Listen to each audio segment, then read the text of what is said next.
Set polki set हीरे वाले set light weight set लैन then नु कड़े चूड़ियां नगा वालियां मुंदरियां झुमके वालियां हाय मैं कित्थे जावांगी ओ जी तुसी सीधा एसी ज्वेलर जाओ जिन्हां कोल ने 22 कैरेट गोल्ड दे गहणे दी लेटेस्ट ते लार्ज वैरायटी औरतां मर्दां ते बच्चियां लई एसी ज्वेलर्स तो तुसी सिल्वर डायमंड ज्वेलरी भी ले सकदे हो एसी ज्वेलर ते हर हफ्ते नवी शिपमेंट आउंदी है ਤੁਹਾਡੇ ਸਾਈਜ਼ ਅਤੇ ਤੁਹਾਡੇ ਪਸੰਦ ਦੇ ਗਹਿਣੇ 2 ਹਫ਼ਤਿਆਂ ਵਿੱਚ ਤਿਆਰ ਕਰਵਾ ਕੇ ਦਿੰਦੇ ਨੇ ਏਸੀ ज्वेलर ਤੋਂ ਤੁਸੀਂ ਰਿਪੇਅਰ ਵੀ ਕਰਵਾ ਸਕਦੇ ਹੋ 24 ਕੈਰੇਟ ਤੇ 골ਡ ਬਿਸਕਟ ਖਰੀਦ ਅਤੇ ਵੇਚ ਵੀ ਸਕਦੇ ਹੋ 25416 104th Avenue South East Kent call 253 656 2668 यानी 253 656 2666 ਓਏ ਮੇਰੇ ਵੀਰ ਮੈਨੂੰ ਬਸ ਇੱਕ ਗੱਲ ਦੱਸ ਦੇ ਵੀ ਆ ਜਿਹੜੀ ਤੂੰ ਟਰੈਵਲਿੰਗ ਕਰਦਾ ਤੇ ਉਹਦੇ ਤੋਂ ਬਾਅਦ ਫਰੈਸ਼ ਰਹਿਣਾ ਇਹਦਾ ਰਾਜ਼ ਕੀ ਹੈ ਇਹਦਾ ਰਾਜ਼ ਹੈ Arlington fuel stop Arlington fuel stop 1801 pioneer street highway exit 208 ਤੇ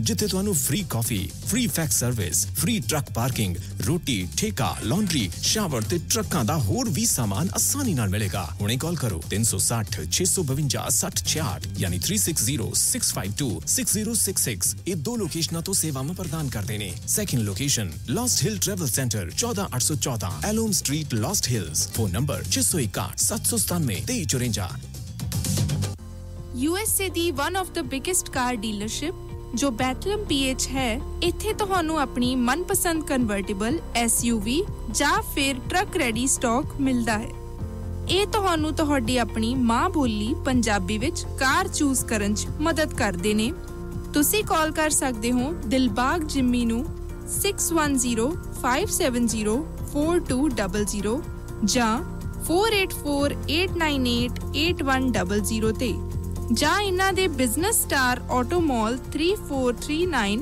ਬਾਥ ਪਾਈਕ ਬੈਥਲਮ PA ਦੇ ਵਿੱਚ ਵਿਜ਼ਿਟ ਕਰ ਸਕਦੇ ਹੋ bad credit no problem trucking वाले वीरो ध्यान नाल सुनो ट्रक जिद्दां दा भी चलाउने हो मैनुअल या ऑटोमैटिक क्विक ट्रक ल्यूब चेते आही ना रखियो ट्रक दी बढ़िया सर्विस लई क्विक ट्रक ल्यूब लो जी तीजी लोकेशन भी खोल दिया exit 579 from highway 401 in Napanee आहो जी कोई अपॉइंटमेंट नहीं drive through facility exit 579 from highway 401 in Napanee quick truck lube the one stop shop 5196220660 या quicktrucklube.com QTL because we care state line truck and trailer Virginia state line ते लेके आए ने truck and trailer repair shop interstate 81 they exit 323 opposite flying J truck shop जिथे ट्रकां दी हर तरह दी तसल्ली बख्श मुरम्मत कीती जांदी है इस दे नाल ही पार्किंग ते ऑफिस स्पेस भी है उपलब्ध पूरी रात हफ्तावार ਜਾਂ ਮਹੀਨਾਵਾਰ ਪਾਰਕਿੰਗ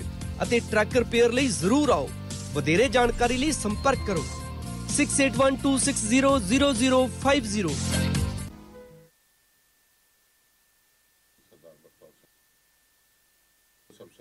ਸਤਿ ਸ੍ਰੀ ਅਕਾਲ ਜੀ ਚਲੋ ਸਭ ਬੀਕੇ ਭਾਵਨਾ ਹੋਰੀ ਵਾਪਸ ਆ ਗਏ ਬੜਾ ਪੁਲਿਸ ਪ੍ਰਸ਼ਾਸਨ ਦੇ ਵਿੱਚ ਇਸ ਚੀਜ਼ ਨੂੰ ਲੈ ਕੇ ਜਿਹੜਾ ਕਨਫਲਿਕਟ ਪੈਦਾ ਹੋ ਗਿਆ ਕਹਿੰਦੇ ਹੁਣ ਉਹ ਕਹਿੰਦੇ ਭਾਈ ਤੁਸੀਂ ਮੇਰੇ ਤੇ ਬੜੇ ਦੋਸ਼ ਲਾਤੇ ਹੋਰ ਲਾਤੇ ਕਹਿੰਦੇ ਘੱਟੋ ਘੱਟ ਮੇਰੇ ਖਿਲਾਫ ਜੋ ਹੈਗਾ ਕਹਿੰਦੇ ਦਸਤਾਵੇਜ਼ੀ ਤੌਰ ਤੇ ਉੱਤੇ ਤਾਂ ਦਿਓ ਬਿਲਕੁਲ ਜਦੋਂ ਅਸੀਂ ਪੰਜਾਬ ਦੇ ਪ੍ਰਸ਼ਾਸਨ ਦੀ ਗੱਲ ਕਰਦੇ ਹਾਂ ਤਾਂ ਨਾ ਸਿਰਫ ਪੁਲਿਸ ਸਗੋਂ ਸਿਵਲ ਪ੍ਰਸ਼ਾਸਨ ਦੇ ਵਿੱਚ ਵੀ ਕਾਫੀ ਭੰਬਲ ਭੂਸਾ ਪਿਆ ਹੋਇਆ ਜੀ ਪਿਛਲੇ ਦਿਨਾਂ ਦੇ ਵਿੱਚ ਈਡੀ ਨੇ ਇੱਕ ਰੇਡ ਕੀਤੀ ਸੀ ਉਹ ਰੇਡ ਜਿਹੜੀ ਹੈਗੀ ਹੈ ਦੋ ਵੱਡੇ IAS ਆਫੀਸਰ ਜੀ ਵਰਨ ਰੂਜ਼ਮ ਤੇ ਜਿਹੜੇ ਕਮਿਸ਼ਨਰ ਐਕਸਾਈਜ਼ ਦੇ ਤੇ ਜਿਹੜੇ ਐਡੀਸ਼ਨਲ ਕਮਿਸ਼ਨਰ ਹੈ ਜੀ ਨਰੇਸ਼ ਦੁਬੇ ਹਾਂਜੀ ਉਹਨਾਂ ਦੇ ਘਰਾਂ ਤੇ ਰੇਡ ਪਈ ਸੀ ਉਹਨਾਂ ਦੇ ਘਰਾਂ ਤੇ ਜਿਹੜੀ ਰੇਡ ਪਈ ਉਹਨਾਂ ਨੇ ਕੁਝ ਸਮਾਨ ਚੈੱਕ ਕੀਤਾ ਕਾਫੀ ਲੰਬੀ ਚੌੜੀ ਤਲਾਸ਼ੀ ਲਈ ਜੀ ਲੇਕਿਨ ਅੱਜ ਤੱਕ ਆਮ ਆਦਮੀ ਪਾਰਟੀ ਵੱਲੋਂ ਜੀ ਤਾਂ ਮਾਲਵਿੰਦਰ ਸਿੰਘ ਥੋੜਾ ਬਹੁਤਾ ਬੋਲੇ ਹੈ ਜਿਹੜੇ ਇਹਨਾਂ ਦੇ ਮਾਲਵਿੰਦਰ ਸਿੰਘ ਕੰਗ ਸਪੋਕਸਪਰਸਨ ਹੈ ਇਹਨਾਂ ਦੇ ਲੇਕਿਨ ਸਰਕਾਰ ਵਾਲੇ ਪਾਸਿਓਂ ਕਿਸੇ ਨੇ ਚੂੰ ਤੱਕ ਨਹੀਂ ਕੀਤੀ ਨਾ ਦਿੱਲੀ ਦੇ ਵਿੱਚ ਮਨੀਸ਼ ਸਿਸੋਦੀਆ ਦੇ ਘਰੇ ਰੇਡ ਪੈਂਦੀ ਹੈ CBI ਦੀ ਕੇਜਰੀਵਾਲ ਨੇ ਤੇ ਟੋਟਲ ਪਾਰਟੀ ਨੇ ਨਾਲ ਦੀ ਨਾਲ ਉਹਦੇ ਤੇ ਰਿਐਕਸ਼ਨ ਦੇਣਾ ਸ਼ੁਰੂ ਕਰ ਦਿੱਤਾ ਸੀ ਜੀ ਇੱਥੋਂ ਤੱਕ ਕਿ ਪੰਜਾਬ ਵਾਲਿਆਂ ਨੇ ਵੀ ਰਿਐਕਟ ਉਹਦੇ ਤੇ ਕੀਤਾ ਸੀ ਇਹਦੇ ਨਾਲ ਜਿਹੜੇ ਪ੍ਰਸ਼ਾਸਨਿਕ ਅਧਿਕਾਰੀ ਉਹ ਬੜੇ ਆਪਣੇ ਆਪ ਨੂੰ ਲਾਵਾਰਸ ਜੇ ਸਮਝਣ ਲੱਗ ਪਏ ਜੀ ਵੀ ਸਾਡੇ ਮਗਰ ਤਾਂ ਕੋਈ ਖੜਾ ਹੀ ਨਹੀਂ। ਜਿਹੜੀਆਂ ਚੀਜ਼ਾਂ ਕਰਵਾਈਆਂ ਜਾਂਦੀਆਂ ਉਹ ਤਾਂ ਪੋਲੀਟੀਕਲ ਲੀਡਰਸ਼ਿਪ ਕਰਾਉਂਦੀ ਹੈ। ਜੇ ਕੋਈ ਪਾਲਿਸੀ ਤਿਆਰ ਹੁੰਦੀ ਹੈ, ਕੋਈ ਫੈਸਲਾ ਲਿਆ ਜਾਂਦਾ, ਉਹ ਪੋਲੀਟੀਕਲ ਲੀਡਰਸ਼ਿਪ ਦੇ ਹੁਕਮ ਤੇ ਲਿਆ ਜਾਂਦਾ ਹੈ। ਉਹਦੀ ਵਿਲ ਦੇ ਮੁਤਾਬਕ ਨੀਤੀਆਂ ਤਿਆਰ ਕੀਤੀਆਂ ਜਾਂਦੀਆਂ। ਨੀਤੀਆਂ ਤਿਆਰ ਕਰਨੀਆਂ ਹੀ ਹੈ। ਜੇ ਅਫਸਰਾਂ ਨੂੰ ਕਹਿ ਦੇਣ ਤੁਸੀਂ ਨੀਤੀ ਤਿਆਰ ਕਰੋ ਤਾਂ ਨੀਤੀ ਤਿਆਰ ਕਰਦੇ ਹੈ ਜੀ। ਜਿੰਨਾ ਕੁ ਉਹਨਾਂ ਦਾ ਆਪਣਾ ਬੁੱਧੀ ਵਿਵੇਕ ਹੁੰਦਾ ਹੈ ਉਹ ਉਹਨੂੰ ਇਸਤੇਮਾਲ ਕਰਦੇ ਹੈ। ਜੇ ਉਹਨਾਂ ਨੂੰ ਲੋੜ ਪੈਂਦੀ ਹੈ ਤਾਂ ਫਿਰ ਇਹ ਵੀ ਕਿਹਾ ਜਾਂਦਾ ਕਿ ਜਾਓ ਜੀ, ਤੁਸੀਂ ਹੋਰਾਂ ਰਾਜਾਂ ਦੇ ਵਿੱਚ ਜਾ ਕੇ ਵੀ ਇਸ ਚੀਜ਼ ਨੂੰ ਦੇਖ ਸਕਦੇ ਹੋ। ਵੈਸੇ ਵੀ ਨੌਲੇਜ ਐਕਸਚੇਂਜ ਇੱਕ ਐਗਰੀਮੈਂਟ ਵੀ ਕੀਤਾ ਹੋਇਆ ਦਿੱਲੀ ਸਰਕਾਰ ਦੇ ਨਾਲ।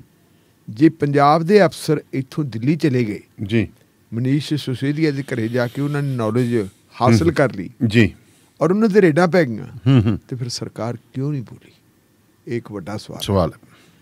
ਉਸੇ ਸਮੇਂ ਮੁੱਖ ਮੰਤਰੀ ਸਾਹਿਬ ਗੁਜਰਾਤ ਦੇ ਚੋਣ ਦੌਰੇ ਤੇ ਨਿਕਲ ਗਏ। ਜਿਹੜੇ ਵਿੱਤ ਮੰਤਰੀ ਹੈ ਉਹਨਾਂ ਦਾ ਪਤਾ ਲੱਗਿਆ ਕਿ ਵਿੱਤ ਮੰਤਰੀ ਸਾਹਿਬ ਨੇ ਕਹਿੰਦੇ ਮੀਟਿੰਗ ਕੀਤੀ ਹੈ ਦੋਨਾਂ ਅਫਸਰਾਂ ਦੇ ਨਾਲ, ਇਹਨਾਂ ਦੇ ਨਾਲ ਹੀ। ਹਾਂ, ਔਰ ਉਹ ਮੀਟਿੰਗ ਜਿਹੜੀ ਹੈਗੀ ਹੈ ਕਾਫੀ ਲੰਬੀ ਚੌੜੀ ਮੀਟਿੰਗ ਹੋਈ ਹੈ ਤੇ ਉਸ ਮੀਟਿੰਗ ਤੋਂ ਬਾਅਦ ਉਹ ਵੀ ਦਿੱਲੀ ਚਲੇ ਗਏ। ਅੱਛਾ ਜੀ। ਸਵਾਲ ਹੈ ਕਿ ਉਸ ਮੀਟਿੰਗ ਤੋਂ ਬਾਅਦ ਵੀ ਕੋਈ ਰਿਐਕਸ਼ਨ ਨਾ ਆਉਣਾ ਇੱਕ ਕਾਫੀ ਮਤਲਬ ਜਿਹੜਾ ਹੈਗਾ ਚਿੰਤਾ ਦਾ ਵਿਸ਼ਾ ਹੈ ਜੀ। ਮੇਰੇ ਯਾਦ ਆਉਂਦੀ ਹੈ ਇੱਥੇ ਗੱਲ, ਅੱਜ ਮੈਂ ਕੁਝ ਅਫਸਰਾਂ ਨਾਲ ਵੀ ਕਈ ਵਾਰੀ ਗੱਲਬਾਤ ਹੋ ਜਾਂਦੀ ਹੈ। ਉਹਨਾਂ ਨਾਲ ਗੱਲ ਕਰਦੇ ਕਿ ਤੁਸੀਂ ਕੀ ਸਮਝਦੇ ਹੋ ਜੀ। ਉਹ ਕਹਿੰਦੇ ਅਸੀਂ ਦੋਨਾਂ ਇਸ ਸਰਕਾਰ ਦੇ ਨਾਲੋਂ ਪਹਿਲੀਆਂ ਦੋਨਾਂ ਸਰਕਾਰਾਂ ਦਾ ਜਿਹੜਾ ਐਟੀਟਿਊਡ ਹੈ ਲੀਡਰਸ਼ਿਪ ਦਾ, ਉਹਨੂੰ ਅਸੀਂ ਕਿਤੇ ਪੋਜ਼ਿਟਿਵ ਸਮਝਦੇ। ਅਕਾਲੀ ਦਲ ਦੀ ਸਰਕਾਰ ਹੁੰਦੀ ਤੇ ਸੁਖਬੀਰ ਸਿੰਘ ਬਾਦਲ ਹਿੱਕ ਠੋਕ ਕੇ ਕਹਿੰਦਾ ਸੀ ਮੈਂ ਬੈਠਾ, ਮੈਂ ਗੱਲ ਕਰਦਾ, ਲੋੜ ਪੈਂਦੀ ਦਿੱਲੀ ਵਾਲਿਆਂ ਨਾਲ ਉਹ ਆਪ ਗੱਲ ਕਰਦਾ ਸੀ ਜੀ। ਜੇ ਉਹਦੇ ਵਾਸਤਾ ਰੋਗ ਨਾ ਹੁੰਦਾ ਤਾਂ ਵੱਡੇ ਬਾਦਲ ਸਾਹਿਬ ਨੂੰ ਭੇਜ ਦਿੰਦੇ ਸੀ ਜੀ। ਬਾਦਲ ਸਾਹਿਬ ਕਿਉਂਕਿ ਉਹ ਉਮਰ ਦਰਾਜ਼ ਹੈ ਔਰ ਉਹਨਾਂ ਦੀ ਇੱਜ਼ਤ ਮਾਣ ਸਾਰੇ ਕਰਦੇ ਆ, ਚਾਹੇ ਮਨਮੋਹਨ ਸਿੰਘ ਕਰਦੇ ਸੀ ਚਾਹੇ ਨਰਿੰਦਰ ਮੋਦੀ ਅੱਜ ਵੀ।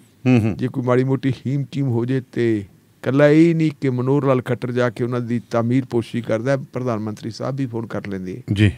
ਲੇਕਿਨ ਇੱਥੇ ਸਾਡੀ ਸਥਿਤੀ ਹੈ ਕਿ ਸਟੇਟ ਗਵਰਨਮੈਂਟ ਚਾਹੇ ਪੰਜਾਬ ਦੀ ਹੈ ਤੇ ਚਾਹੇ ਦਿੱਲੀ ਦੀ ਹੈ, ਇਹਨਾਂ ਦਾ 36 ਦਾ ਅੰਕੜਾ ਕੇਂਦਰ ਦੇ ਗੱਲ ਕਰਨ ਵਾਲੀ ਸੇਮ ਪੋਜੀਸ਼ਨ ਹੀ। ਅੱਜ ਮੈਂ ਜਦੋਂ ਕਰ ਰਿਹਾ ਸੀ ਤੇ ਕਿਸੇ ਅਫਸਰ ਨੇ ਕਿਹਾ, ਕਹਿੰਦੇ ਯਾਰ ਇਹਦੇ ਨਾਲੋਂ ਤਾਂ ਕਪਤਾਨ ਹੀ ਚੰਗਾ ਸੀ। ਕਪਤਾਨ ਇਹ ਤਾਂ ਕਹਿੰਦਾ ਸੀ ਜੋ ਕੁਛ ਕੀਤਾ ਮੇਰੇ ਅਫਸਰਾਂ ਨੇ ਉਹ ਮੇਰੇ ਹੁਕਮ ਤੇ ਕੀਤਾ ਜੀ, ਮੈਂ ਉਹਦਾ ਜ਼ਿੰਮੇਵਾਰ ਜਿਹੜਾ ਕਰਨਾ ਮੇਰਾ ਕਰ ਲੂ, ਇਹਨਾਂ ਦਾ ਕੀ ਕਸੂਰ ਹੈ? ਇੱਥੇ ਕਹਿੰਦੇ ਕੋਈ ਬੋਲਦਾ ਹੀ ਨਹੀਂ। ਇਹ ਇੱਕ ਵੱਡਾ ਜਿਹੜਾ ਹੈਗਾ ਇੱਕ ਦੁਬਿਧਾ ਪਈ ਹੈ ਬਿਊਰੋਕਰੇਸੀ ਦੇ ਵਿੱਚ। ਇਹਦੇ ਨਾਲ ਦੂਜੀ ਆਪਾਂ ਗੱਲ ਦੇਖੀਏ ਤਾਂ ਜਿਹੜੇ BK ਭਾਵਰਾ ਸਾਹਿਬ ਹੈ, ਵਰੇਸ਼ ਕੁਮਾਰ ਭਾਵਰਾ ਜੀ, ਇਹ 1987 ਬੈਚ ਦੇ IPS ਅਫਸਰ ਹੈ ਔਰ ਬੜੇ ਸਾਊ ਕਾਬਲ ਅਫਸਰ ਹੈ। ਇਹਨਾਂ ਨੇ ਪਹਿਲਾਂ ਵੀ ਚੋਣਾਂ ਕਰਵਾਈਆਂ ਸੀ ਜੀ। ਚੋਣਾਂ ਦੇ ਵਿੱਚ ਇਹਨਾਂ ਦੀ ਡਿਊਟੀ ਲਾਈ ਸੀ, ਜਿਵੇਂ ਕਿ ਆਪਣੇ ਕੀ ਲੱਗ ਜਾਂਦੇ ਚੋਣ ਕਮਿਸ਼ਨ ਦੇ ਨਾਲ ਡਿਊਟੀ ਤੇ ਅਬਜ਼ਰਵਰ ਦੇ ਤੌਰ ਦੇ ਉੱਤੇ, ਜੋ ਉਹਨਾਂ ਦੇ ਮਤਲਬ ਲਾ ਲਓ ਆਪਾਂ ਇਹ ਕਿ ਵੀ ਚੋਣ ਕਮਿਸ਼ਨ ਦੇ ਅਧੀਨ ਹੀ ਕੰਮ ਕਰਨਾ ਹੁੰਦਾ, ਦੇਖਣਾ ਹੁੰਦਾ ਕੀ ਉਹ ਦੇਖਦੇ ਰਹੇ ਹੈ। ਇੱਕ ਵਿਸ਼ੇਸ਼ ਡਿਊਟੀ ਅਫਸਰ ਹੁੰਦਾ ਹੈ ਜੀ। ਇਹਨਾਂ ਨੇ ਚੋਣਾਂ ਕਰਵਾਈਆਂ, ਇੰਟੈਲੀਜੈਂਸ ਦੇ ਵਿੱਚ ਵੀ ਰਹੇ, ਕਈ ਥਾਵਾਂ ਤੇ ਸੈਂਟਰ ਦੇ ਵਿੱਚ ਵੀ ਰਹੇ। ਜਦੋਂ ਚੰਨੀ ਸਰਕਾਰ ਸੀ, ਚੰਨੀ ਸਰਕਾਰ ਨੇ ਇੱਕ ਭੇਜ ਦਿੱਤਾ ਸੀਗਾ ਪੈਨਲ ਦਿੱਲੀ ਨੂੰ 10 ਅਫਸਰਾਂ ਦਾ ਕਿ ਜੀ ਇਹਦੇ ਵਿੱਚੋਂ ਛਾਂਟ ਕੇ ਸਾਨੂੰ ਦੱਸੋ UPS ਵਾਲਿਆਂ ਨੂੰ ਵੀ ਕਿਹਨੂੰ ਲਾਈਏ। ਇੱਕ ਜ਼ਰੂਰੀ ਹੈ, ਜ਼ਰੂਰੀ ਇਸ ਕਰਕੇ ਕਿ ਪ੍ਰਕਾਸ਼ ਸਿੰਘ ਹੋੜੀ ਜਿਹੜੇ DGP ਸੀ UP ਦੇ ਜੀ, ਉਹਨਾਂ ਨੇ ਜਿਹੜੀ ਪਟੀਸ਼ਨ ਪਾਈ ਸੀ, ਉਸ ਪਟੀਸ਼ਨ ਦੇ ਵਿੱਚ ਇਹ ਆ ਗਿਆ ਸੀ ਕਿ ਰਾਜਸੀ ਦਖਲਅੰਦਾਜ਼ੀ ਰੋਕਣ ਵਾਸਤੇ ਇਹ ਜ਼ਰੂਰੀ ਹੈ ਕਿ ਸੀਨੀਅਰ ਮੋਸਟ ਬੰਦਿਆਂ ਦੇ ਵਿੱਚੋਂ ਹੀ ਕਿਸੇ ਨੂੰ DGP ਲਾਇਆ ਜਾਵੇ ਜੀ, ਔਰ ਉਹਦਾ ਕਿਰਦਾਰ ਵੀ ਦੇਖਿਆ ਜਾਵੇ, ਉਹਦਾ ਰਿਕਾਰਡ ਵੀ ਦੇਖਿਆ ਜਾਵੇ ਸਾਫ਼ ਹੈ ਕਿ ਨਹੀਂ ਹੈ ਜੀ। ਤੇ ਨਾਲ ਹੀ ਉਹਨਾਂ ਨੇ ਮਿਆਦ ਵੀ ਕਹਿਤੀ ਸੀ ਕਿ ਜਦੋਂ ਤੁਸੀਂ ਇੱਕ ਲਿਸਟ ਭੇਜੋਗੇ ਉਹ ਲਿਸਟ ਦੇ ਵਿੱਚੋਂ 3 ਬੰਦਿਆਂ ਦਾ ਪੈਨਲ ਛਾਂਟਿਆ ਜਾਊ। ਤਿੰਨਾਂ ਦੇ ਵਿੱਚੋਂ ਜਿਹਨੂੰ ਮਰਜ਼ੀ ਹੈ ਰਾਜ ਸਰਕਾਰ ਲਾ ਸਕਦੀ ਹੈ, ਪਰ ਜੇ ਰਾਜ ਸਰਕਾਰ ਨੇ ਇੱਕ ਵਾਰੀ ਲਾ ਲਿਆ ਜੀ ਤਾਂ ਉਹਦੀ ਮਿਆਦ 2 ਸਾਲ ਹੈ। 2 ਸਾਲ ਪੱਕੇ। ਜੇ ਰਿਟਾਇਰਮੈਂਟ ਵੀ ਵਿੱਚ ਆ ਜੂ ਤਾਂ ਬੰਦਾ ਰਿਟਾਇਰ ਨਹੀਂ ਹੋਊਗਾ। ਅੱਛਾ, ਇਹ ਵੀ ਕਰਤਾ? ਹਾਂ, ਇਹ ਕੀਤਾ ਹੋਇਆ। ਜੇ ਰਿਟਾਇਰਮੈਂਟ ਐਕਸਟੈਂਸ਼ਨ ਦੇਣੀ ਪਊਗੀ, ਜੇ ਰਿਟਾਇਰਮੈਂਟ ਆ ਜੇ ਤਾਂ ਉਹ 2 ਸਾਲਾਂ ਵਾਸਤੇ ਐਕਸਟੈਂਸ਼ਨ ਹੋਏਗੀ। UPSC ਵੱਲੋਂ ਅਗਲੇ 2 ਸਾਲ ਉਹ ਆਪਦੇ ਪੂਰੇ ਕਰੂਗਾ ਜੀ। ਹੁਣ ਭਾਵਰਾ ਸਾਹਿਬ ਨੂੰ ਜਿੱਦੇ ਚੋਣਾਂ ਦਾ ਐਲਾਨ ਹੋਇਆ ਉਸ ਦਿਨ ਕਲੀਅਰ ਕਰਤਾ ਉਹਨਾਂ ਦਾ ਨਾਂ, ਬਤੌਰ DGP ਉਹਨਾਂ ਨੇ ਆਪਣੀ ਕਮਾਂਡ ਸੰਭਾਲ ਲਈ ਔਰ ਬਤੌਰ DGP ਉਹਨਾਂ ਨੇ ਚੋਣਾਂ ਬਹੁਤ ਵਧੀਆ ਕਰਵਾਈਆਂ, ਕਿਸੇ ਕਿਸਮ ਦੀ ਕੋਈ ਗੜਬੜ ਨਹੀਂ ਹੋਈ। ਔਰ ਉਸ ਤੋਂ ਬਾਅਦ ਫਿਰ ਕੁਝ ਘਟਨਾਵਾਂ ਹੋਈਆਂ ਜੀ। ਉਹਨਾਂ ਘਟਨਾਵਾਂ ਤੋਂ ਬਾਅਦ ਫਿਰ ਆ ਗਈ ਸੰਗਰੂਰ ਦੀ ਜਿਮਨੀ ਚੋਣ। ਸੰਗਰੂਰ ਦੀ ਜਿਮਨੀ ਚੋਣ ਹਾਰਨ ਦੇ ਬਹੁਤ ਸਾਰੇ ਕਾਰਨ ਹੈ ਜੀ। ਉਹਨਾਂ ਦੇ ਵਿੱਚ ਇੱਕ ਸਿੱਧੂ ਮੂਸੇਵਾਲੇ ਦੀ ਮੌਤ ਵੀ ਹੈ। ਉਹਨਾਂ ਦੀ ਵਜ੍ਹਾ ਕਾਰਨ ਆਮ ਆਦਮੀ ਪਾਰਟੀ ਹਾਰ ਗਈ ਜੀ, ਤੇ ਹਾਰਨ ਤੋਂ ਬਾਅਦ ਜਿਹੜਾ ਸਭ ਤੋਂ ਜ਼ਿਆਦਾ ਬੋਝ ਹੈ ਉਹ DGP ਤੇ ਪਾਤਾ। DGP ਨੂੰ ਕਹਿ ਦਿੱਤਾ ਤੁਸੀਂ ਜੀ ਚਲੇ ਜਾਓ ਛੁੱਟੀ ਤੇ ਜੀ, ਔਰ ਉਹ ਡੀਜੀਪੀ ਸਾਹਿਬ ਛੁੱਟੀ ਤੇ ਚਲੇ ਗਏ 2 ਮਹੀਨਿਆਂ ਦੀ। ਹਾਲਾਂਕਿ ਉਹ ਪੰਜਾਬ ਦੇ ਵਿੱਚ ਰਹਿਣ ਦੀ ਕੋਈ ਬਹੁਤੀ ਇੱਛਾ ਨਹੀਂ ਸੀ ਰੱਖਦੇ। ਉਹਨਾਂ ਨੇ ਅਪਲਾਈ ਵੀ ਕਰਤਾ ਸੀ ਕੇਂਦਰ ਲਈ ਡੈਪੂਟੇਸ਼ਨ ਦੇ ਲਈ ਕਿ ਮੈਨੂੰ ਡੈਪੂਟੇਸ਼ਨ ਤੇ ਲੈ ਲਿਆ ਜਾਵੇ, ਪਰ ਕੇਂਦਰ ਨੇ ਲਿਆ ਨਹੀਂ। ਸ਼ਾਇਦ ਸਾਡੇ ਅਫਸਰ ਪੂਰੇ ਹੋ ਗਏ ਹੁਣ ਸਟੇਟ ਦਾ ਵੀ ਕੋਟਾ ਹੁੰਦਾ ਡੈਪੂਟੇਸ਼ਨ ਦਾ। ਤਾਂ ਮੁੜ ਕੇ ਆ 5 ਤਾਰੀਖ ਨੂੰ ਉਹਨਾਂ ਦੀ ਛੁੱਟੀ ਖਤਮ ਹੋਈ ਸੀ ਤੇ ਉਹ ਆ ਗਏ। ਉਹਨਾਂ ਦੇ ਆਉਣ ਤੋਂ ਪਹਿਲਾਂ ਉਹਨਾਂ ਦੀ ਜਿਹੜੀ ਹੈਗੀ ਹੈ ਨਿਯੁਕਤੀ ਜਿਹੜੀ ਇਹਨਾਂ ਦੀ ਹਾਊਸਿੰਗ ਕਾਰਪੋਰੇਸ਼ਨ ਆ ਪੰਜਾਬ ਪੁਲਿਸ ਉਹਦੇ ਚੇਅਰਮੈਨ ਕਰਤੀ, ਜਿਹੜੀ ਕਰ ਨਹੀਂ ਸਕਦੇ ਚੇਅਰਮੈਨ ਵਜੋਂ ਕਰਤੀ। ਤੇ ਨਾਲ ਹੀ ਇੱਕ ਆਰਡਰ ਹੋਰ ਪਾਸ ਕਰਤਾ ਕਿ ਜਿਹੜੇ ਐਕਟਿੰਗ ਡੀਜੀਪੀ ਸੀ ਯਾਦਵ ਸਾਹਿਬ ਗੌਰਵ ਯਾਦਵ ਸਾਹਿਬ ਇਹ ਕੰਟੀਨਿਊ ਕਰਨਗੇ ਡੀਜੀਪੀ। ਇਹ 'ਚ ਕੋਈ ਸ਼ੱਕ ਨਹੀਂ ਕਿ ਗੌਰਵ ਯਾਦਵ ਸਾਹਿਬ ਨੇ ਜਿੱਦਾਂ ਦਾ ਚਾਰਜ ਸੰਭਾਲਿਆ ਪੰਜਾਬ ਦੇ ਵਿੱਚ law and order the situation ਪਹਿਲਾਂ ਨਾਲੋਂ ਕਿਤੇ ਕੰਟਰੋਲ ਹੋਈ ਹੈ ਜੀ। ਭੱਜ ਨੱਠੋ ਬਹੁਤ ਕਰਦੇ ਆ, ਜਿੱਥੇ ਵੀ ਕੋਈ ਗੜਬੜ ਹੁੰਦੀ ਉੱਥੇ ਜਾਂਦੇ ਹੈ। ਟਰਾਂਸਫਰ ਵਗੈਰਾ ਵੀ ਕਰਕੇ ਉਹਨਾਂ ਨੇ ਆਪਣੀ ਮਰਜ਼ੀ ਦੇ ਅਫਸਰ ਲਾ ਲਏ, ਲੇਕਿਨ ਕਾਨੂੰਨ ਤਾਂ ਕਾਨੂੰਨ ਹੈ, ਕਾਨੂੰਨ ਤੋਂ ਪਾਸੇ ਨਹੀਂ ਜਾਇਆ ਜਾ ਸਕਦਾ। ਇੱਥੇ ਪਤਾ ਲੱਗਿਆ ਸੀ ਕਿ 2022 ਦੇ ਵਿੱਚ ਜਾਂ ਪਹਿਲਾਂ ਥੋੜ੍ਹਾ ਬਹੁਤਾ ਇਸ ਸਾਲ ਜਾਂ ਪਿਛਲੇ ਸਾਲ ਜੀ ਯੂਪੀ ਦੇ ਵਿੱਚ ਵੀ ਇੱਕ ਡੀਜੀਪੀ ਬਦਲਤਾ ਸੀ, ਲੇਕਿਨ ਉਹ ਡੀਜੀਪੀ ਨਾ ਤਾਂ ਆਪ ਗਿਆ ਤੇ ਨਾ ਕੋਈ ਹੋਰ ਗਿਆ। ਉਹਨੇ ਹਾਈ ਕੋਰਟ ਜਾਂ ਸੁਪਰੀਮ ਕੋਰਟ ਦੇ ਵਿੱਚ ਜਾ ਕੇ ਚੁਣੌਤੀ ਨਹੀਂ ਕੀਤੀ ਤੇ ਉਹਦੀ ਥਾਂ ਤੇ ਨਵਾਂ ਡੀਜੀਪੀ ਲਾਤਾ। ਇੱਥੇ ਹੁਣ ਇਹ ਵੀ ਸਮੱਸਿਆ ਜਿਹੜੀ ਇਕੱਲੇ ਇਹਨਾਂ ਨੇ ਡੀਜੀਪੀ ਬਦਲਿਆ ਨਹੀਂ, ਨਾਲ ਇੱਕ ਫਰਲਾ ਵੀ ਦੇਤਾ। ਅੱਛਾ, ਉਹ ਫਰਲੇ ਦੇ ਵਿੱਚ ਉਹਨਾਂ ਨੂੰ ਇੱਕ ਕਿਸਮ ਦਾ ਕਹਿਤਾ ਕਿ ਜੀ ਤੁਸੀਂ ਜਿਹੜੀ ਹੈ ਤੁਹਾਡੀ ਕਾਰਗੁਜ਼ਾਰੀ ਠੀਕ ਨਹੀਂ ਸੀ। ਕਾਰਗੁਜ਼ਾਰੀ ਕਿਹੜੀ ਇੱਕ ਤਾਂ ਕਹਿੰਦੇ ਜੀ ਪਟਿਆਲੇ ਜਿਹੜੀ ਘਟਨਾ ਵਾਪਰੀ ਸੀ ਉਹ ਘਟਨਾ ਬੜੀ ਮੰਦਭਾਗੀ ਹੈ, ਉਹਦਾ ਪ੍ਰਬੰਧ ਠੀਕ ਤਰੀਕੇ ਨਹੀਂ ਕੀਤਾ ਗਿਆ। ਜਿਹੜਾ ਉਹ ਹੋਇਆ ਸੀ ਤੁਹਾਡਾ ਕਾਲੀ ਮਾਤਾ ਵਾਲਾ ਤੇ ਸਿੱਖ ਜਥੇਬੰਦੀਆਂ ਦਾ ਝਗੜਾ।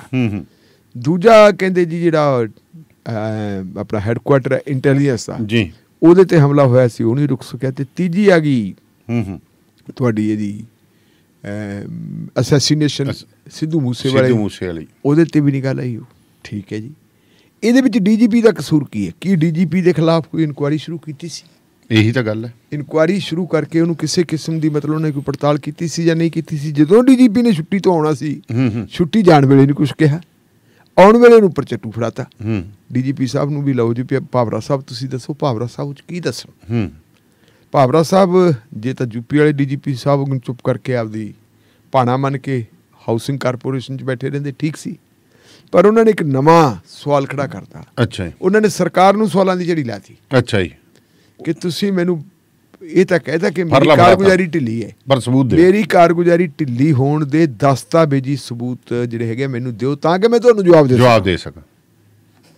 ਜਵਾਬ ਤਾਂ ਦਸਤਾਵੇਜ਼ੀ ਤੇ ਦਿੱਤੇ ਜਾਣਗੇ, ਗੱਲੀ ਬਾਤੀ ਦਿੱਤੇ ਜਾਣਗੇ। ਹੁਣ ਦਸਤਾਵੇਜ਼ੀ ਸਬੂਤ ਕੀ ਹੈ?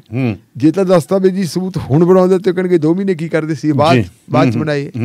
ਪਹਿਲਾਂ ਜੇ ਕੋਈ ਹੈ ਨਹੀਂ ਸੀ ਤਾਂ ਹੋਣੀ ਨਹੀਂ ਜੀ। ਹੁਣ ਇੱਕ ਨਵਾਂ ਸਿਆਪਾ ਖੜਾ ਹੋ ਗਿਆ ਵੀ ਇਹ ਕਰਨਗੇ ਕੀ ਜੀ।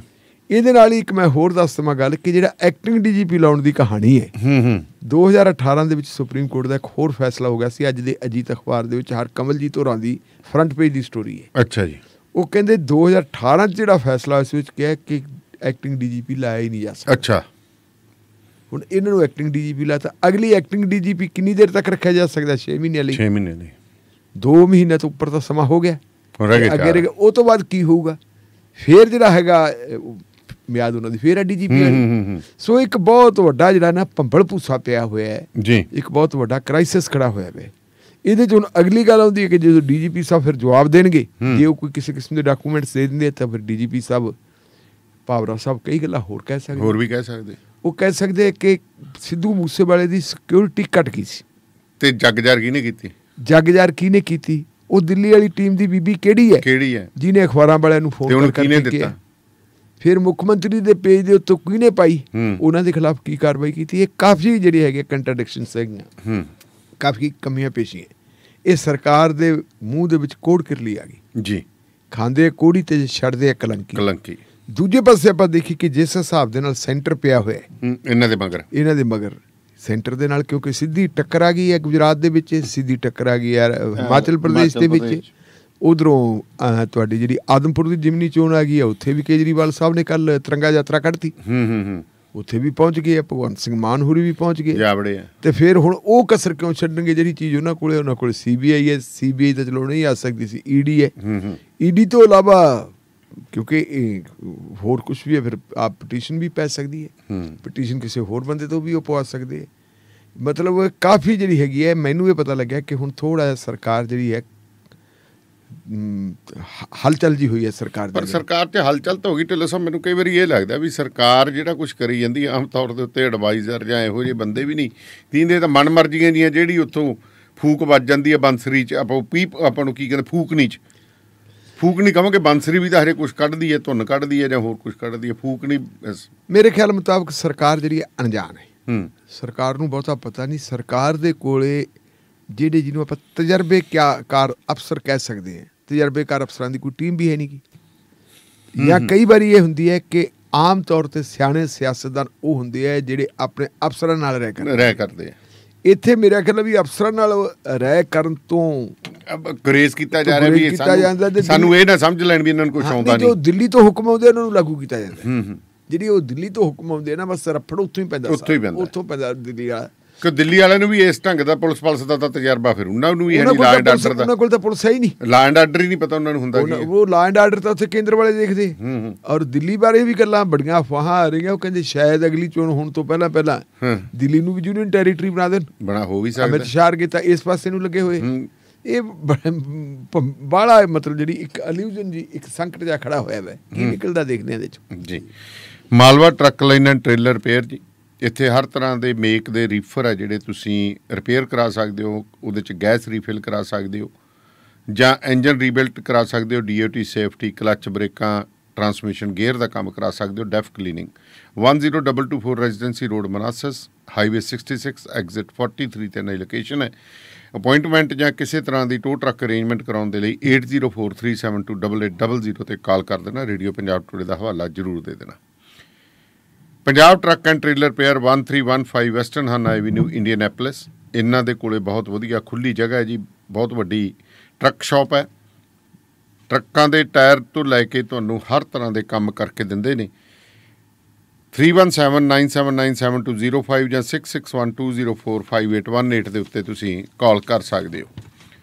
ਕਿਸੇ ਤਰ੍ਹਾਂ ਦੀ ਵੀ ਅਕਾਊਂਟਸ ਜਾਂ ਬੁੱਕ ਕੀਪਿੰਗ ਕਰਾਉਣੀ ਆ, ਸਰਵਿਸਿਜ਼ ਲੈਣੀ ਹੈ, ਪਰਸਨਲ ਟੈਕਸਿਸ ਨੇ ਤਾਂ ਐਕੂਰੇਟ ਅਕਾਊਂਟਸ ਐਂਡ ਟੈਕਸਿਸ ਵਾਲੇ ਮਹਿੰਦਰ ਸੋਲ ਅਤੇ ਲੋਕਪਾਲ ਸਿੰਘ ਸੋਲ ਹੋਰਾਂ ਨਾਲ 2535208886 ਦੇ ਉੱਤੇ ਕਾਲ ਕਰ ਸਕਦੇ ਹੋ। ਇਹਨਾਂ ਦਾ ਲੋਕੇਸ਼ਨ ਹੈ ਜੀ 249151004 ਐਵੀਨਿਊ, ਕੈਂਟ, ਵਾਸ਼ਿੰਗਟਨ ਦੇ ਵਿੱਚ।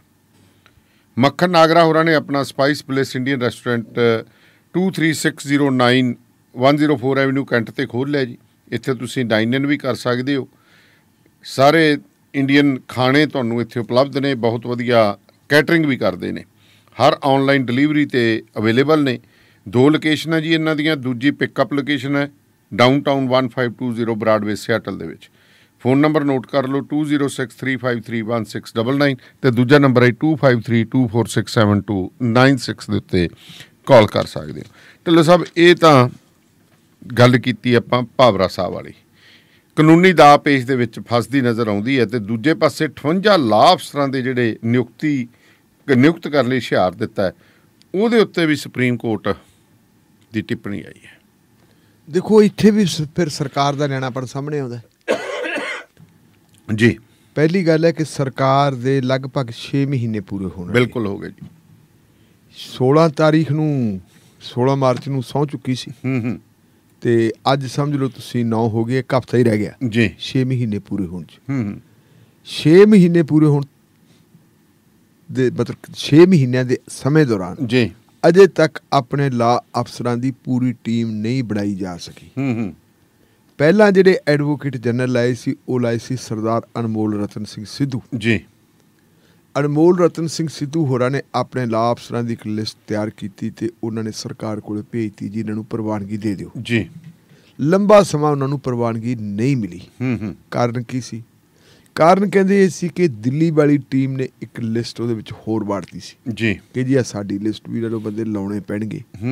ਜਾਣਕਾਰੀ ਇਹ ਮਿਲੀ ਹੈ ਜੋ ਅਖਬਾਰਾਂ ਦੇ ਵਿੱਚ ਖਬਰਾਂ ਲੱਗਦੀਆਂ ਰਹੀਆਂ ਜੀ ਜਾਂ ਦੰਦ ਕਥਾ ਚੱਲਦੀ ਰਹੀ ਹੈ ਜੀ ਕਿ ਅਸਲ ਦੇ ਵਿੱਚ ਰਾਘਵ ਚੱਡਾ ਹੋਰੀ ਜਿਹੜੇ ਦਿੱਲੀ ਦੇ ਪ੍ਰਤੀਨਿਧ ਹੈ, ਆਪਾਂ ਕਹਿ ਸਕਦੇ ਹਾਂ ਵੀ ਵੈਸੇ ਤਾਂ ਦਿੱਲੀ ਦਾ ਪ੍ਰਤੀਨਿਧ ਜਿਹੜਾ ਭਾਰਤ ਸਰਕਾਰ ਦੇ ਪ੍ਰਤੀਨਿਧ ਤਾਂ ਜਾਂ ਰਾਸ਼ਟਰਪਤੀ ਦੇ ਪ੍ਰਤੀਨਿਧ ਹੁੰਦੇ ਗਵਰਨਰ ਸਾਹਿਬ ਜੀ, ਤੇ ਉਹ ਜਿਹੜਾ ਇੰਚਾਰਜ ਤਾਂ ਹੈ ਬਲਵੀਰ ਆਪਣੇ ਸਰਦਾਰ ਜਰਨੈਲ ਸਿੰਘ ਜੀ। ਪਰ ਜਰਨੈਲ ਸਿੰਘ ਹੋਰਾਂ ਨਾਲੋਂ ਜ਼ਿਆਦਾ ਤਿੱਖਾ ਜਿਹੜਾ ਹੈਗਾ ਪਰ ਉਹ ਹੈਗੀ ਆ ਰਾਘਵ ਚੱਡਾ ਦੇ। ਰਾਘਵ ਚੱਡਾ ਨੇ ਕਹਿੰਦੇ ਇੱਕ ਲਿਸਟ ਦਿੱਤੀ। ਉਹ ਲਿਸਟ ਜਿਹੜੀ ਹੈ ਉਹਦੇ ਵਿੱਚੋਂ ਕਹਿੰਦੇ ਵੀ ਜਿਹੜੇ ਉਹਨਾਂ ਦੇ ਸੱਜਣ ਮਿੱਤਰ ਸੀ ਜੀ, ਜਾਂ ਜਿਹੜੇ ਉਹਨਾਂ ਨੂੰ ਚੰਗੇ ਲੱਗਦੇ ਸੀ ਜਾਂ ਦਿੱਲੀ ਵਾਲਿਆਂ ਦਾ ਕਾਰੋਬਾਰ ਦੇਖਦੇ ਸੀ, ਉਹਨਾਂ ਬੰਦਿਆਂ ਦਾ ਨਾਮ ਪਾਤਾ। ਉਹ ਗੱਲ ਮਨਜ਼ੂਰ ਨਹੀਂ ਸੀ ਕਿਸੇ ਹੱਦ ਤੱਕ ਜੀ ਅਨਮੋਲ ਰਤਨ ਸਿੰਘ ਸਿੱਧੂ ਹੋਰਾਂ ਨੂੰ। ਸਿੱਧੂ ਹੁਣੀ ਇਹ ਕਹਿੰਦੇ ਸੀ ਕਿ ਕੰਮ ਮੈਂ ਲੈਣਾ ਜੀ, ਜਵਾਬ ਦੇ ਮੈਂ ਆ, ਤਾਂ ਫਿਰ ਤੁਸੀਂ ਜਿਹੜਾ ਕਿਉਂ ਇਸ ਤਰ੍ਹਾਂ ਦੀਆਂ ਗੱਲਾਂ ਕਰੀ ਜਾਂਦੇ ਹੋ? ਮੈਨੂੰ ਆਪਣੇ ਅਫਸਰਾਂ ਦੀ ਟੀਮ ਬਣਾਉਣ ਦਿਓ। ਇਹ ਗੱਲਾਂ ਵੀ ਕਹਿੰਦੇ ਵੀ ਸਿੱਧੂ ਸਾਹਿਬ ਭਾਵੇਂ ਜ਼ਿਆਦਾ ਤੌਰ ਤੇ ਤਾਂ ਨਹੀਂ ਕੁਛ ਬੋਲਦੇ। ਪਿਛਲੇ ਦਿਨਾਂ ਦੇ ਵਿੱਚ ਇੱਕ ਜ਼ਮਾਨਤ ਦੀ ਲੋੜ ਪੈ ਗਈ ਸੀ ਸਰਦਾਰ ਭਗਵੰਤ ਸਿੰਘ ਮਾਨ ਹੋਰਾਂ ਨੂੰ, ਪੁਰਾਣੀਆਂ ਐਜੀਟੇਸ਼ਨਾਂ ਦਾ ਕੋਈ ਕੇਸ ਚੱਲਦਾ ਸੀ ਜੀ, ਉਹਦੇ ਵਿੱਚ ਵੀ ਉਹਨਾਂ ਨੇ ਨਾਲ ਜਾ ਕੇ ਜ਼ਮਾਨਤ ਵਗੈਰਾ ਤਾਂ ਕਰਵਾਈ ਹੈ। ਭਗਵੰਤ ਸਿੰਘ ਮਾਨ ਦੇ ਨਾਲ ਉਹਨਾਂ ਦੀ ਨੇੜਤਾ ਬਹੁਤ ਹੈ। ਉਹਨਾਂ ਨੇ ਕਿਹਾ ਜੀ ਜੋ ਮੈਨੂੰ ਮਾਨ ਸਾਹਿਬ ਕਹਿਣਗੇ ਮੈਂ ਇਹਨਾਂ ਦੇ ਮੁਤਾਬਕ ਚੱਲੂਗਾ। ਗਾਹੇ ਬਗਾਹੇ ਉਹ ਕਹਿੰਦੇ ਹੁਕਮ ਦਿੱਲੀ ਵਾਲਿਆਂ ਦਾ ਵੀ ਮੰਨੂਗਾ। ਉਹ ਦਿੱਲੀ ਵਾਲਿਆਂ ਦਾ ਵੀ ਮੰਨੂਗਾ, ਜਿਹੜਾ ਇਹਦੇ ਤੋਂ ਪਤਾ ਲੱਗਦਾ ਕਿ ਉਹ ਦਿੱਲੀ ਤੋਂ ਖੁਸ਼ ਨਹੀਂ ਬਿਲਕੁਲ। ਵੈਸੇ ਵੀ ਕਹਿੰਦੇ ਵੀ ਜਦੋਂ ਕਈ ਵਾਰੀ ਬੰਦੇ ਸ਼ਾਮ ਦੀਆਂ ਮਹਿਫਲਾਂ ਹੁੰਦੀਆਂ, ਉਹਨਾਂ ਦੀ ਇੱਕ ਮਹਿਫਲ ਦੇ ਵਿੱਚ ਕਹਿੰਦੇ ਪੁੱਛ ਲਿਆ ਸੀ ਕਿਸੇ ਮਿੱਤਰ ਨੇ ਉਹਨਾਂ ਦੇ ਨੇ ਵੀ ਕਿਵੇਂ ਚੱਲਦੀ ਹੈ ਸਰਕਾਰ, ਉਹ ਕਹਿੰਦਾ ਮੈਨੂੰ ਤਾਂ ਐਂ ਲੱਗਦੀ ਹੈ ਜੇ ਕਾਂਗਰਸ ਵਾਲੀ ਸਰਕਾਰ ਹੀ ਚੱਲੀ ਜਾਂਦੀ, ਨਵਾਂ ਹੈ ਹੀ ਕੁਛ ਨਹੀਂ, ਕਿਉਂਕਿ ਉਹਨਾਂ ਦੀ ਜਿਹੜੀ ਟੀਮ ਤਿਆਰ ਨਹੀਂ ਹੋਈ ਸੀ। ਫਿਰ ਜਦੋਂ ਆ ਗਿਆ ਜੀ ਚਲੋ ਟੀਮ ਤਿਆਰ ਕਰ ਲਈ, ਤੇ ਟੀਮ ਤਿਆਰ ਕਰਨ ਤੋਂ ਬਾਅਦ ਇੱਕ ਰੌਲਾ ਪੈ ਗਿਆ। ਰੌਲਾ ਇਹ ਪੈ ਗਿਆ ਜੀ ਕਹਿੰਦੇ ਰਿਜ਼ਰਵੇਸ਼ਨ ਦਿਓ ਜੀ। ਉਹ ਰਿਜ਼ਰਵੇਸ਼ਨ ਵਾਲੇ ਮਾਮਲੇ ਦੇ ਵਿੱਚ ਉਹਨਾਂ ਨੇ ਕਹਿੰਦਾ ਚਲੋ ਠੀਕ ਆਪਾਂ ਪਟੀਸ਼ਨ ਪਾ ਦਿੰਦੇ। ਉਹਨਾਂ ਨੇ ਇੱਕ ਪਟੀਸ਼ਨ ਪਾਤੀ ਕਿ ਜੀ ਰਿਜ਼ਰਵੇਸ਼ਨ ਤਾਂ ਹੋ ਹੀ ਨਹੀਂ ਸਕਦੀ ਇਹਦੇ 'ਚ ਜੀ, ਕਿਉਂਕਿ ਜਿਹੜੇ ਲਾਅ ਅਫਸਰ ਹੈਗੇ, ਲਾਅ ਅਫਸਰ ਤਾਂ ਸਰਕਾਰ ਨੇ ਇੱਕ ਆਪਣਾ ਕੰਮ ਚਲਾਉਣ ਵਾਸਤੇ ਕਾਨੂੰਨੀ ਮਦਦ ਲਈ ਜਾਂਦੀ ਹੈ ਜੀ। ਅਸੀਂ ਉਹਦੇ ਵਾਸਤੇ ਕੀਤਾ ਤੇ ਗੱਲ ਠੀਕ ਨਹੀਂ।